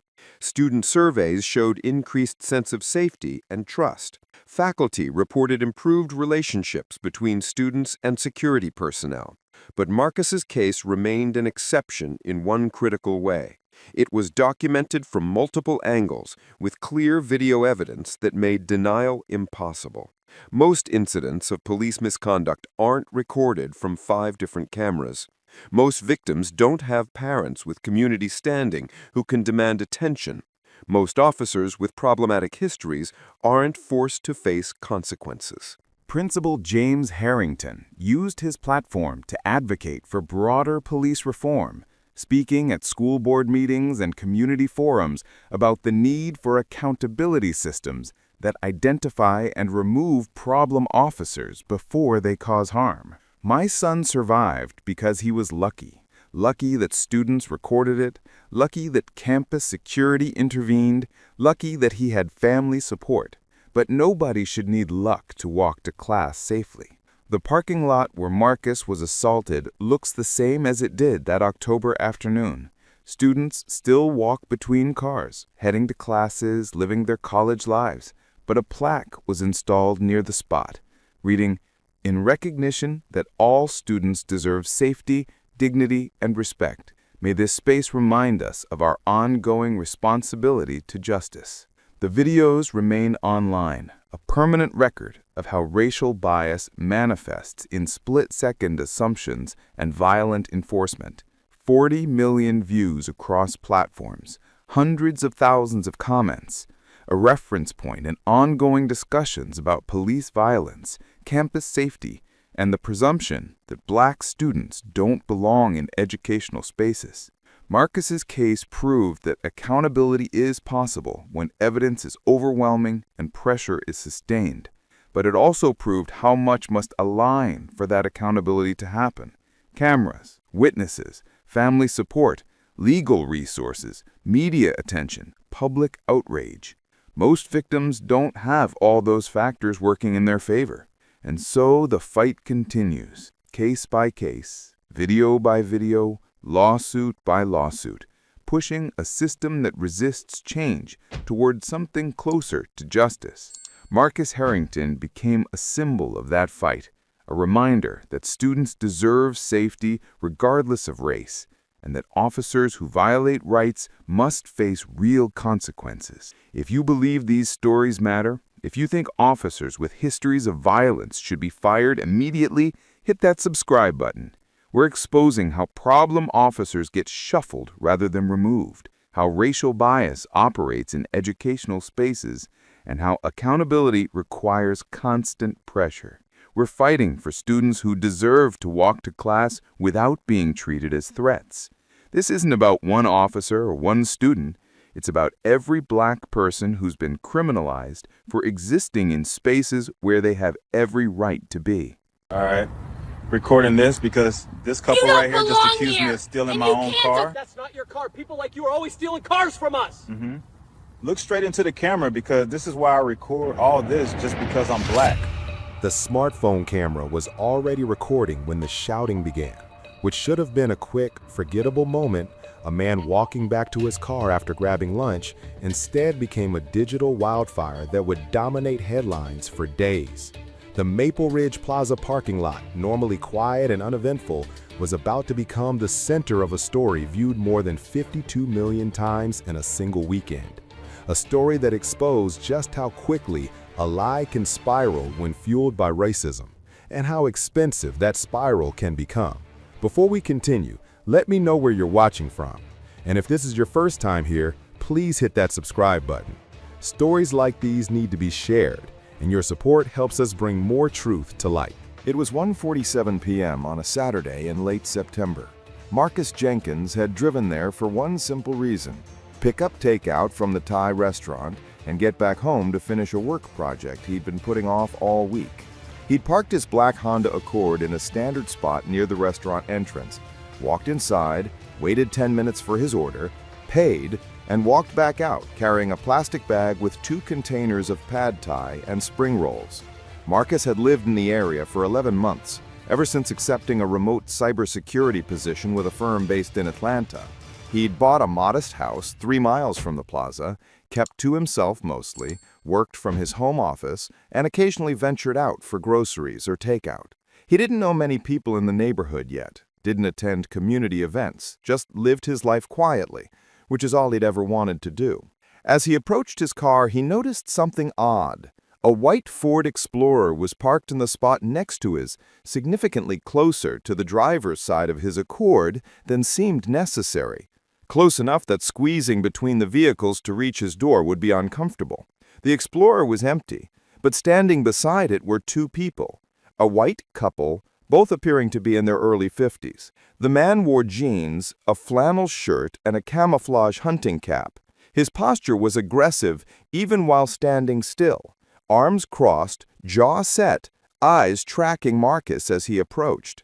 The woman wore dark jeans, a cardigan, bright red lipstick, and an expression that could only be described as hostile. Marcus walked toward his car, assuming they'd move aside so he could get in. Instead, the woman stepped directly in front of his driver's side door. "Excuse me?" Marcus said politely, his takeout bag in one hand, his car keys in the other. "I need to get in my car." The woman didn't move. "What are you doing around here?" Marcus blinked, confusion replacing politeness. "I'm getting into my car. Can you please move?" The man stepped closer, positioning himself beside the woman, forming a human barrier between Marcus and his vehicle. "This your car?" "Yes, it's my car. Now can you please move so I can leave?" The woman's eyes narrowed. "You don't belong in this neighborhood." The words hung in the air, their meaning unmistakable. Marcus felt the familiar tightening in his chest, the mixture of anger and exhaustion that comes from being black in America and facing this exact scenario more times than he could count. But he also knew how these situations could escalate if he showed any emotion, any frustration, any hint of the anger he had every right to feel. He pulled out his phone and started recording. "I'm recording this. I don't know what your problem is, but I'm going to get in my car now." The moment the camera appeared, their aggression doubled. The man stepped even closer, his face now inches from Marcus's phone. "You threatened us? You're recording us without permission? This is a public parking lot. I can record anything I want. Now move." The woman's voice rose to a near shout. "He's threatening us! Someone call the police!" Marcus shook his head, keeping his phone steady, keeping his voice calm. "Ma'am, I haven't threatened anyone. I'm trying to get into my own car. You're blocking me." But they weren't listening. The man was puffing up his chest, getting louder, performing for an invisible audience. "We know what you're doing. Criminals like you, lurking around cars, scoping out what to steal. This is literally my car. I parked here 30 minutes ago. I went to get food. Now I'm leaving. That's all that's happening here." Have you ever been confronted for absolutely no reason? What happened? The woman pulled out her phone, her fingers moving quickly across the screen. "I'm calling 911. You need to stay right here until police arrive." Marcus's stomach dropped. He knew how these calls went. He'd seen the videos. Amy Cooper in Central Park, Barbecue Becky, Permit Patty, white people calling police on black people for existing, then playing victim when officers arrived. And he knew how badly these encounters could end when police showed up expecting a dangerous criminal and found a black man instead. "Ma'am, please don't call the police. There's no emergency here. I'm just trying to get in my car." But she was already speaking, her voice suddenly trembling, fragile, nothing like the aggressive tone she'd used moments earlier. "Yes, 911? I'm at Maple Ridge Plaza, and there's a large black man here who's threatening me and my husband. He's trying to force his way into a car that doesn't belong to him. He's being very aggressive. We're scared. Please send someone quickly." Every word was a lie. Marcus was 5'10", average build, not particularly large. He hadn't threatened anyone. He wasn't forcing his way into anything. He was trying to access his own vehicle. But the 911 operator was hearing a frightened woman reporting a dangerous situation, and that narrative would reach the responding officers before they arrived. The husband leaned toward Marcus's phone camera, his voice dripping with false authority. "You're going to jail, buddy. You picked the wrong people to mess with. This is a good neighborhood. We don't tolerate criminals here." Marcus kept recording, documenting everything, knowing that this video might be the only thing standing between him and false charges. "I'm a cybersecurity analyst. I live 3 miles from here. I come to this plaza twice a week. This is my car. You are blocking me from entering my own vehicle. That's what's happening here." The woman was still on the phone with 911, embellishing her story with each sentence. "He's getting more aggressive. He's yelling at us. My husband is trying to protect me. We saw him looking in car windows earlier. Please hurry." Marcus felt panic rising, but forced himself to stay calm. Other shoppers were starting to notice the commotion. A woman loading groceries into her car 2 rows away had stopped, watching. A teenage girl walking past had pulled out her phone and appeared to be recording from a distance. Marcus made mental note of every potential witness.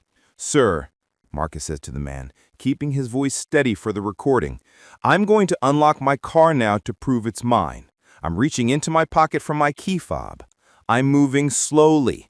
I'm not threatening anyone." He pulled out his keys, the Honda key fob clearly visible, his movements deliberate and non-threatening. He pressed the unlock button. The Accord's lights flashed. The horn chirped. The locks clicked.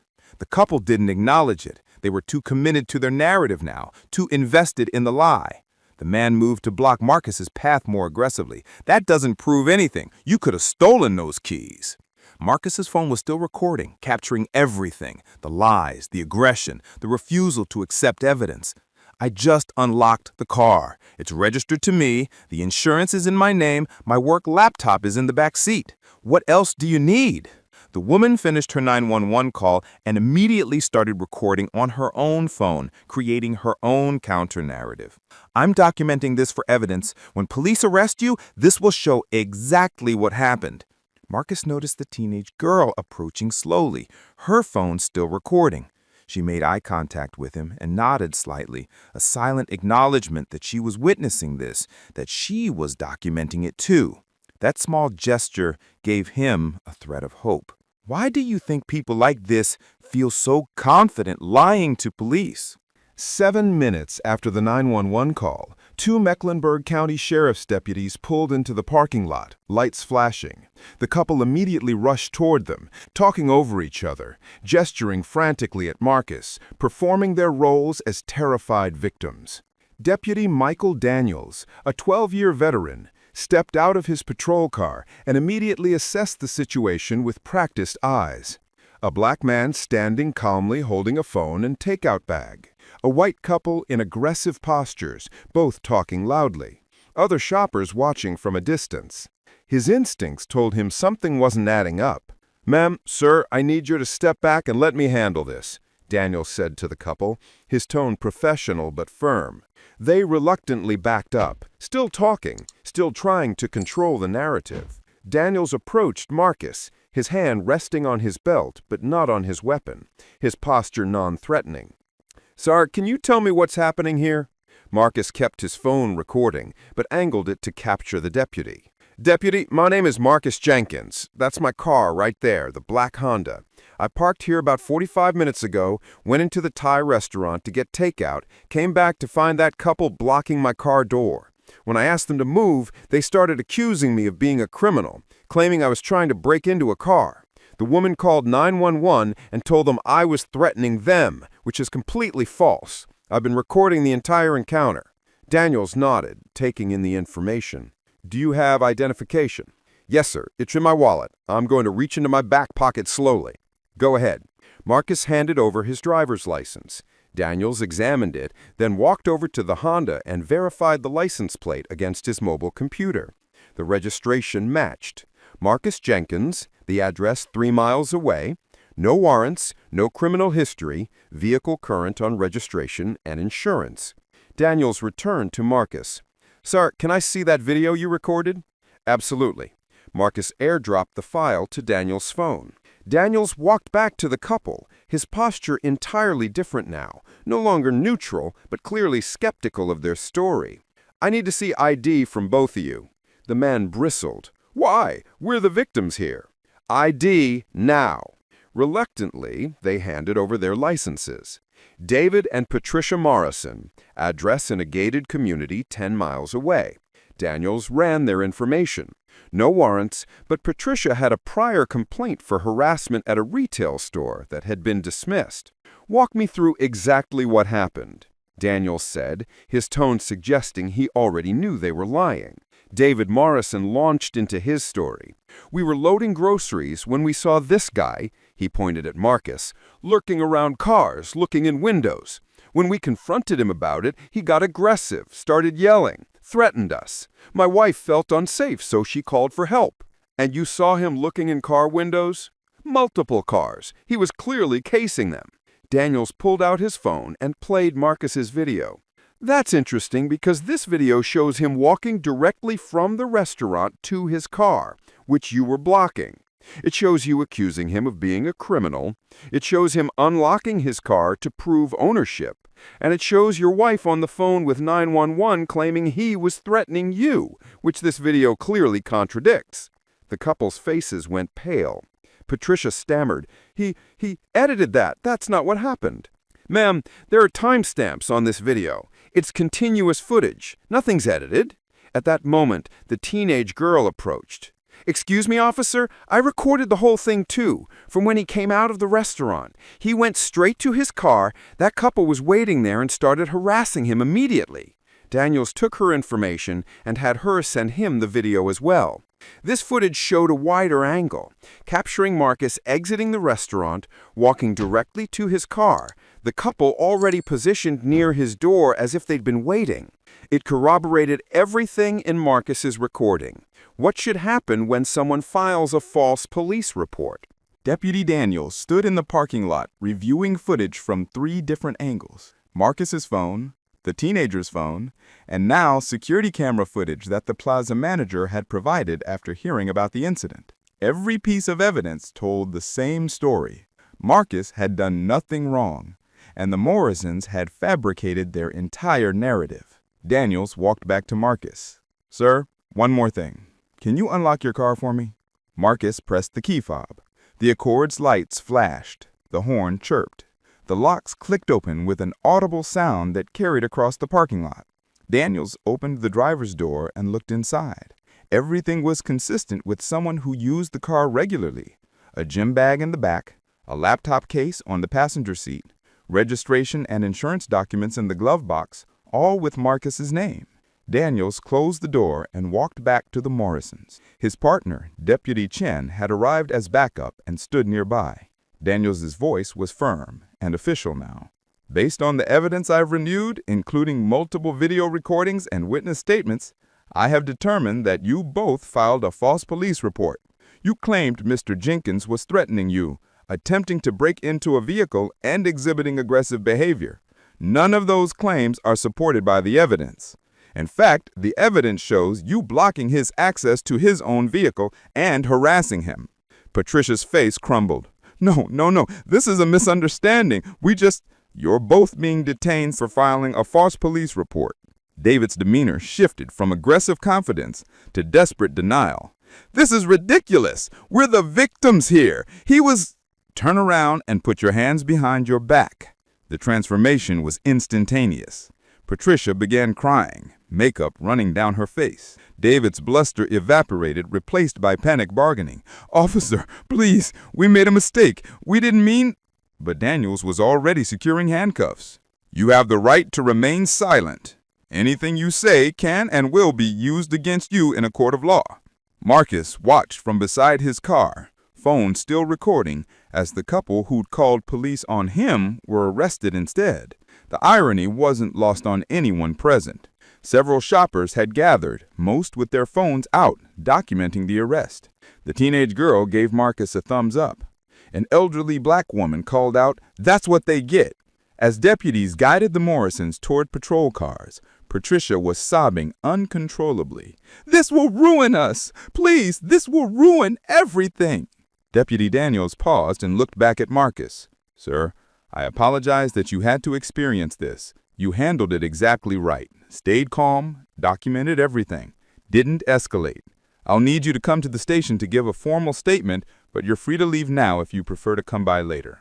Marcus nodded, still processing what had just happened. "I'll come by in an hour. I need a minute." "Take your time. And thank you for recording. That video likely prevented this from going very differently." By Sunday morning, less than 18 hours after the parking lot incident, the Morrisons' lives had begun their catastrophic unraveling. The videos had spread across social media with terrifying speed.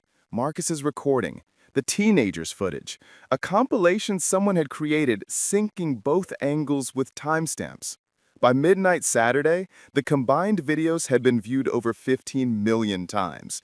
By Sunday morning, that number had passed 30 million. The comment section was brutal and unanimous. Imagine calling the police on someone for trying to get in their own car. The entitlement is unbelievable. That man could have been killed because of their lies. They deserve everything that's coming. Local Facebook groups identified the Morrisons within hours.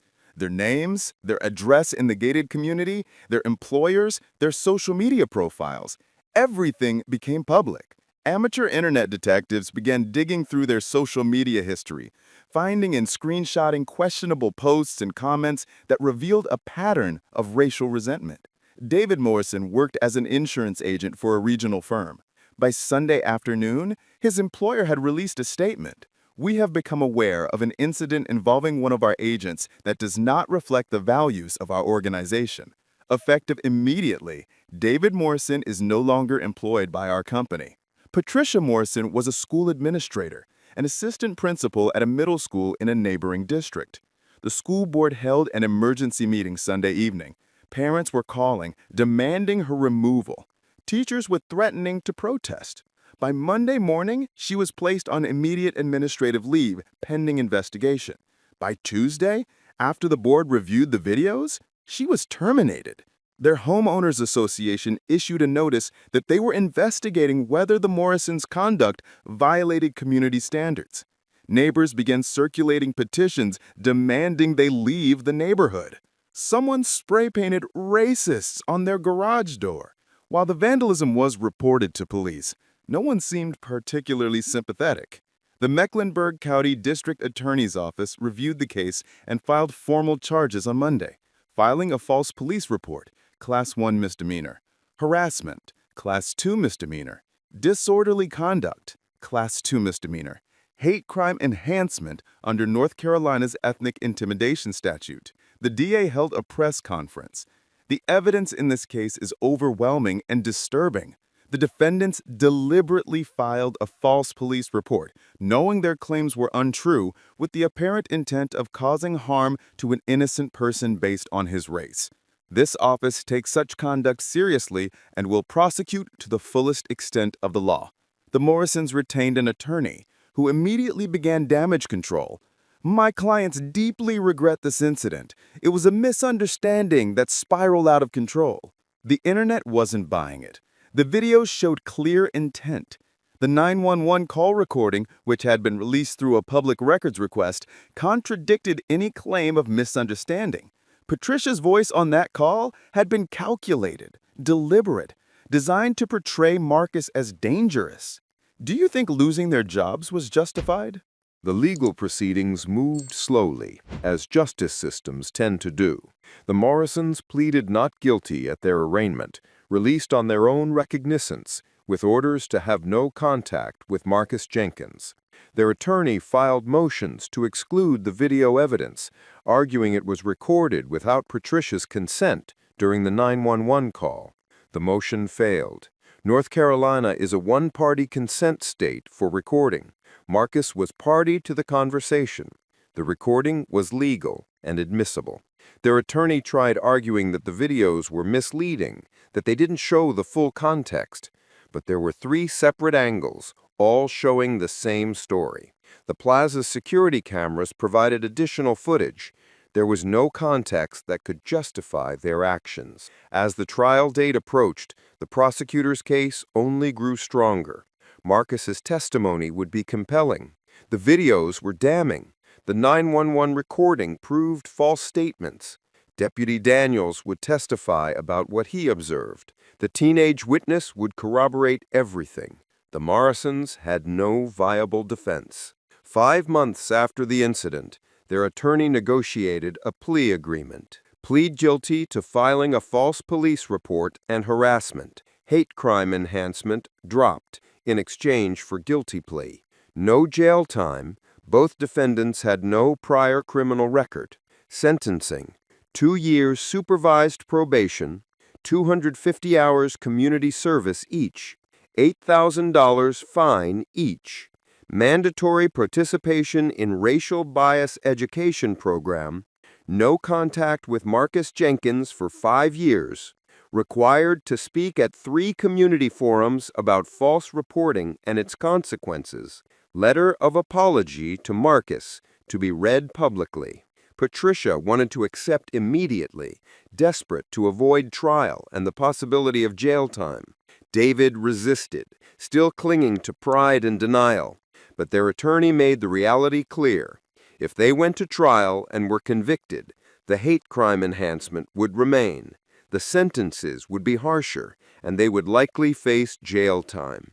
The plea was the best outcome they could hope for. They accepted. The sentencing hearing took place in a courtroom packed with observers, media, and community members who'd followed the case. The judge read the terms of the plea agreement, then addressed the Morrisons directly. Your actions that day could have resulted in tragedy. You weaponized the police against an innocent man because of his race. You lied to law enforcement, wasting resources and creating danger. You showed no remorse until facing consequences. The only reason you're not facing jail time is because Mr. Jenkins requested leniency, stating that he believes rehabilitation is more important than punishment. You should be grateful for his mercy, because frankly, I would have preferred to see you spend time behind bars. Marcus tried returning to normal life after the incident, but normal had fundamentally changed. The video had been viewed over 52 million times. His face was recognizable. People approached him in public, some to offer support, some to apologize on behalf of white people, some just to say they'd seen the video. He was invited to speak at conferences about racial profiling and bias. Civil rights organizations reached out, asking him to share his story. News programs requested interviews.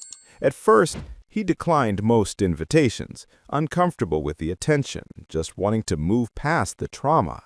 But gradually, he realized his experience could serve a purpose beyond his personal story. He began accepting speaking engagements, focusing not on revenge or anger, but on education and systemic change. "What happened to me happens every day," he would tell audiences. "The only difference is most incidents aren't recorded. Most don't go viral. Most people don't have video evidence to protect them. I was lucky." That's a terrible thing to say, but it's true. I was lucky that I started recording, lucky that a teenager recorded from another angle, Lucky that the deputy who responded was professional and reviewed the evidence. But black people shouldn't need luck to be treated fairly. Marcus filed a civil lawsuit against the Morrisons seeking damages for emotional distress, defamation, and violation of his civil rights.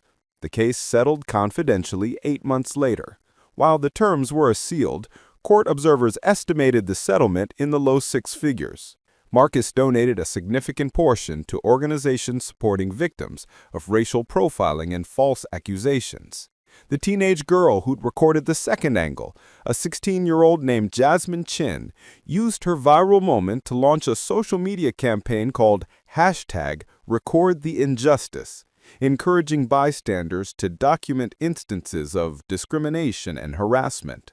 Her campaign gained traction, with civil rights organizations partnering to provide guidance on how to safely record and report incidents. Deputy Michael Daniels and his partner were formally commended by the sheriff's office for their handling of the situation. Daniels used his experience to develop a training module for other officers on responding to potential false report situations and recognizing when complainants might be lying. The Maple Ridge Plaza management updated their security protocols, installed additional cameras, and required staff to complete bias awareness training. They also posted signs throughout the property stating that discriminatory harassment would not be tolerated and could result in prosecution. Would you have shared the video online if this happened to you? 3 years after the parking lot confrontation, Marcus reflected on the experience during an interview for a documentary about racial profiling in everyday spaces. "The saddest part isn't what they did to me," he said, his voice measured and thoughtful. "It's knowing it happens every day to people who don't have cameras. How many people have been arrested, charged, even convicted because someone lied and there was no evidence to contradict that lie? How many people are sitting in jail right now because they were in the wrong place at the wrong time and someone decided they looked suspicious?" The video became a teaching tool used in multiple contexts. High school social studies classes used it to discuss implicit bias and the consequences of false accusations. College criminal justice programs analyzed it in courses about police response and evidence evaluation. Police academies incorporated it into training on de-escalation and false report recognition. State legislatures in North Carolina cited the case when introducing a bill that would increase penalties for false police reports with racial motivation, reclassifying them as felonies rather than misdemeanors. The bill gained bipartisan support, passed, becoming informally known as Marcus's Law. The Morrisons completed their probation requirements, performed their community service, and participated in the required bias education program. They fulfilled the terms of their plea agreement, including public apologies read at 3 community forums, though the apologies were widely viewed as perfunctory and insincere. Their attempts to rebuild their lives proved difficult. David struggled to find employment in insurance, as background checks revealed his criminal record. He eventually found work in retail management at significantly reduced income. Patricia was unable to return to education, her career effectively over. She found work in administrative support outside the school system. They moved from their gated community, unable to withstand the social pressure and ostracism from neighbors.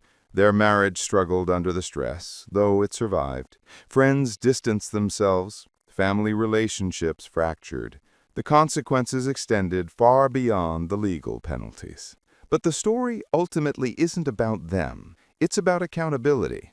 It's about truth prevailing when evidence exists to contradict lies. It's about a system slowly, painfully moving toward justice, one case at a time. It's about Marcus Jenkins, who wanted nothing more than to pick up lunch and go home, who found himself trapped in a nightmare of false accusations and who emerged as an advocate for countless others who've experienced similar injustices but lacked the evidence to prove their innocence. It's about Jasmine Chen, a teenager who saw injustice unfolding and made the split-second decision to record, providing the corroborating evidence that made accountability possible. It's about Deputy Daniels, who did his job correctly, reviewing evidence, asking questions, following facts rather than assumptions. And it's about the persistent, exhausting reality that Black people navigate daily.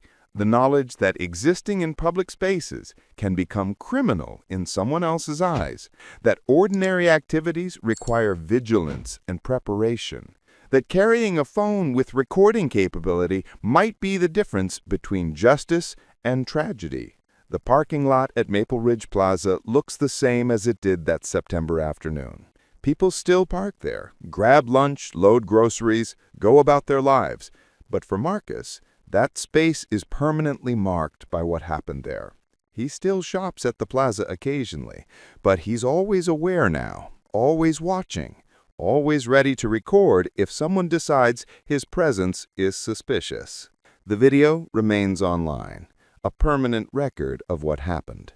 52 million views, hundreds of thousands of comments. A cultural reference point in ongoing discussions about racial bias, false accusations, and the importance of evidence in the pursuit of justice. Do you think justice was fully served in this case? Or should the consequences have been harsher? If you believe these stories matter, if you think people who weaponize 911 against innocent people should face serious consequences, hit that subscribe button.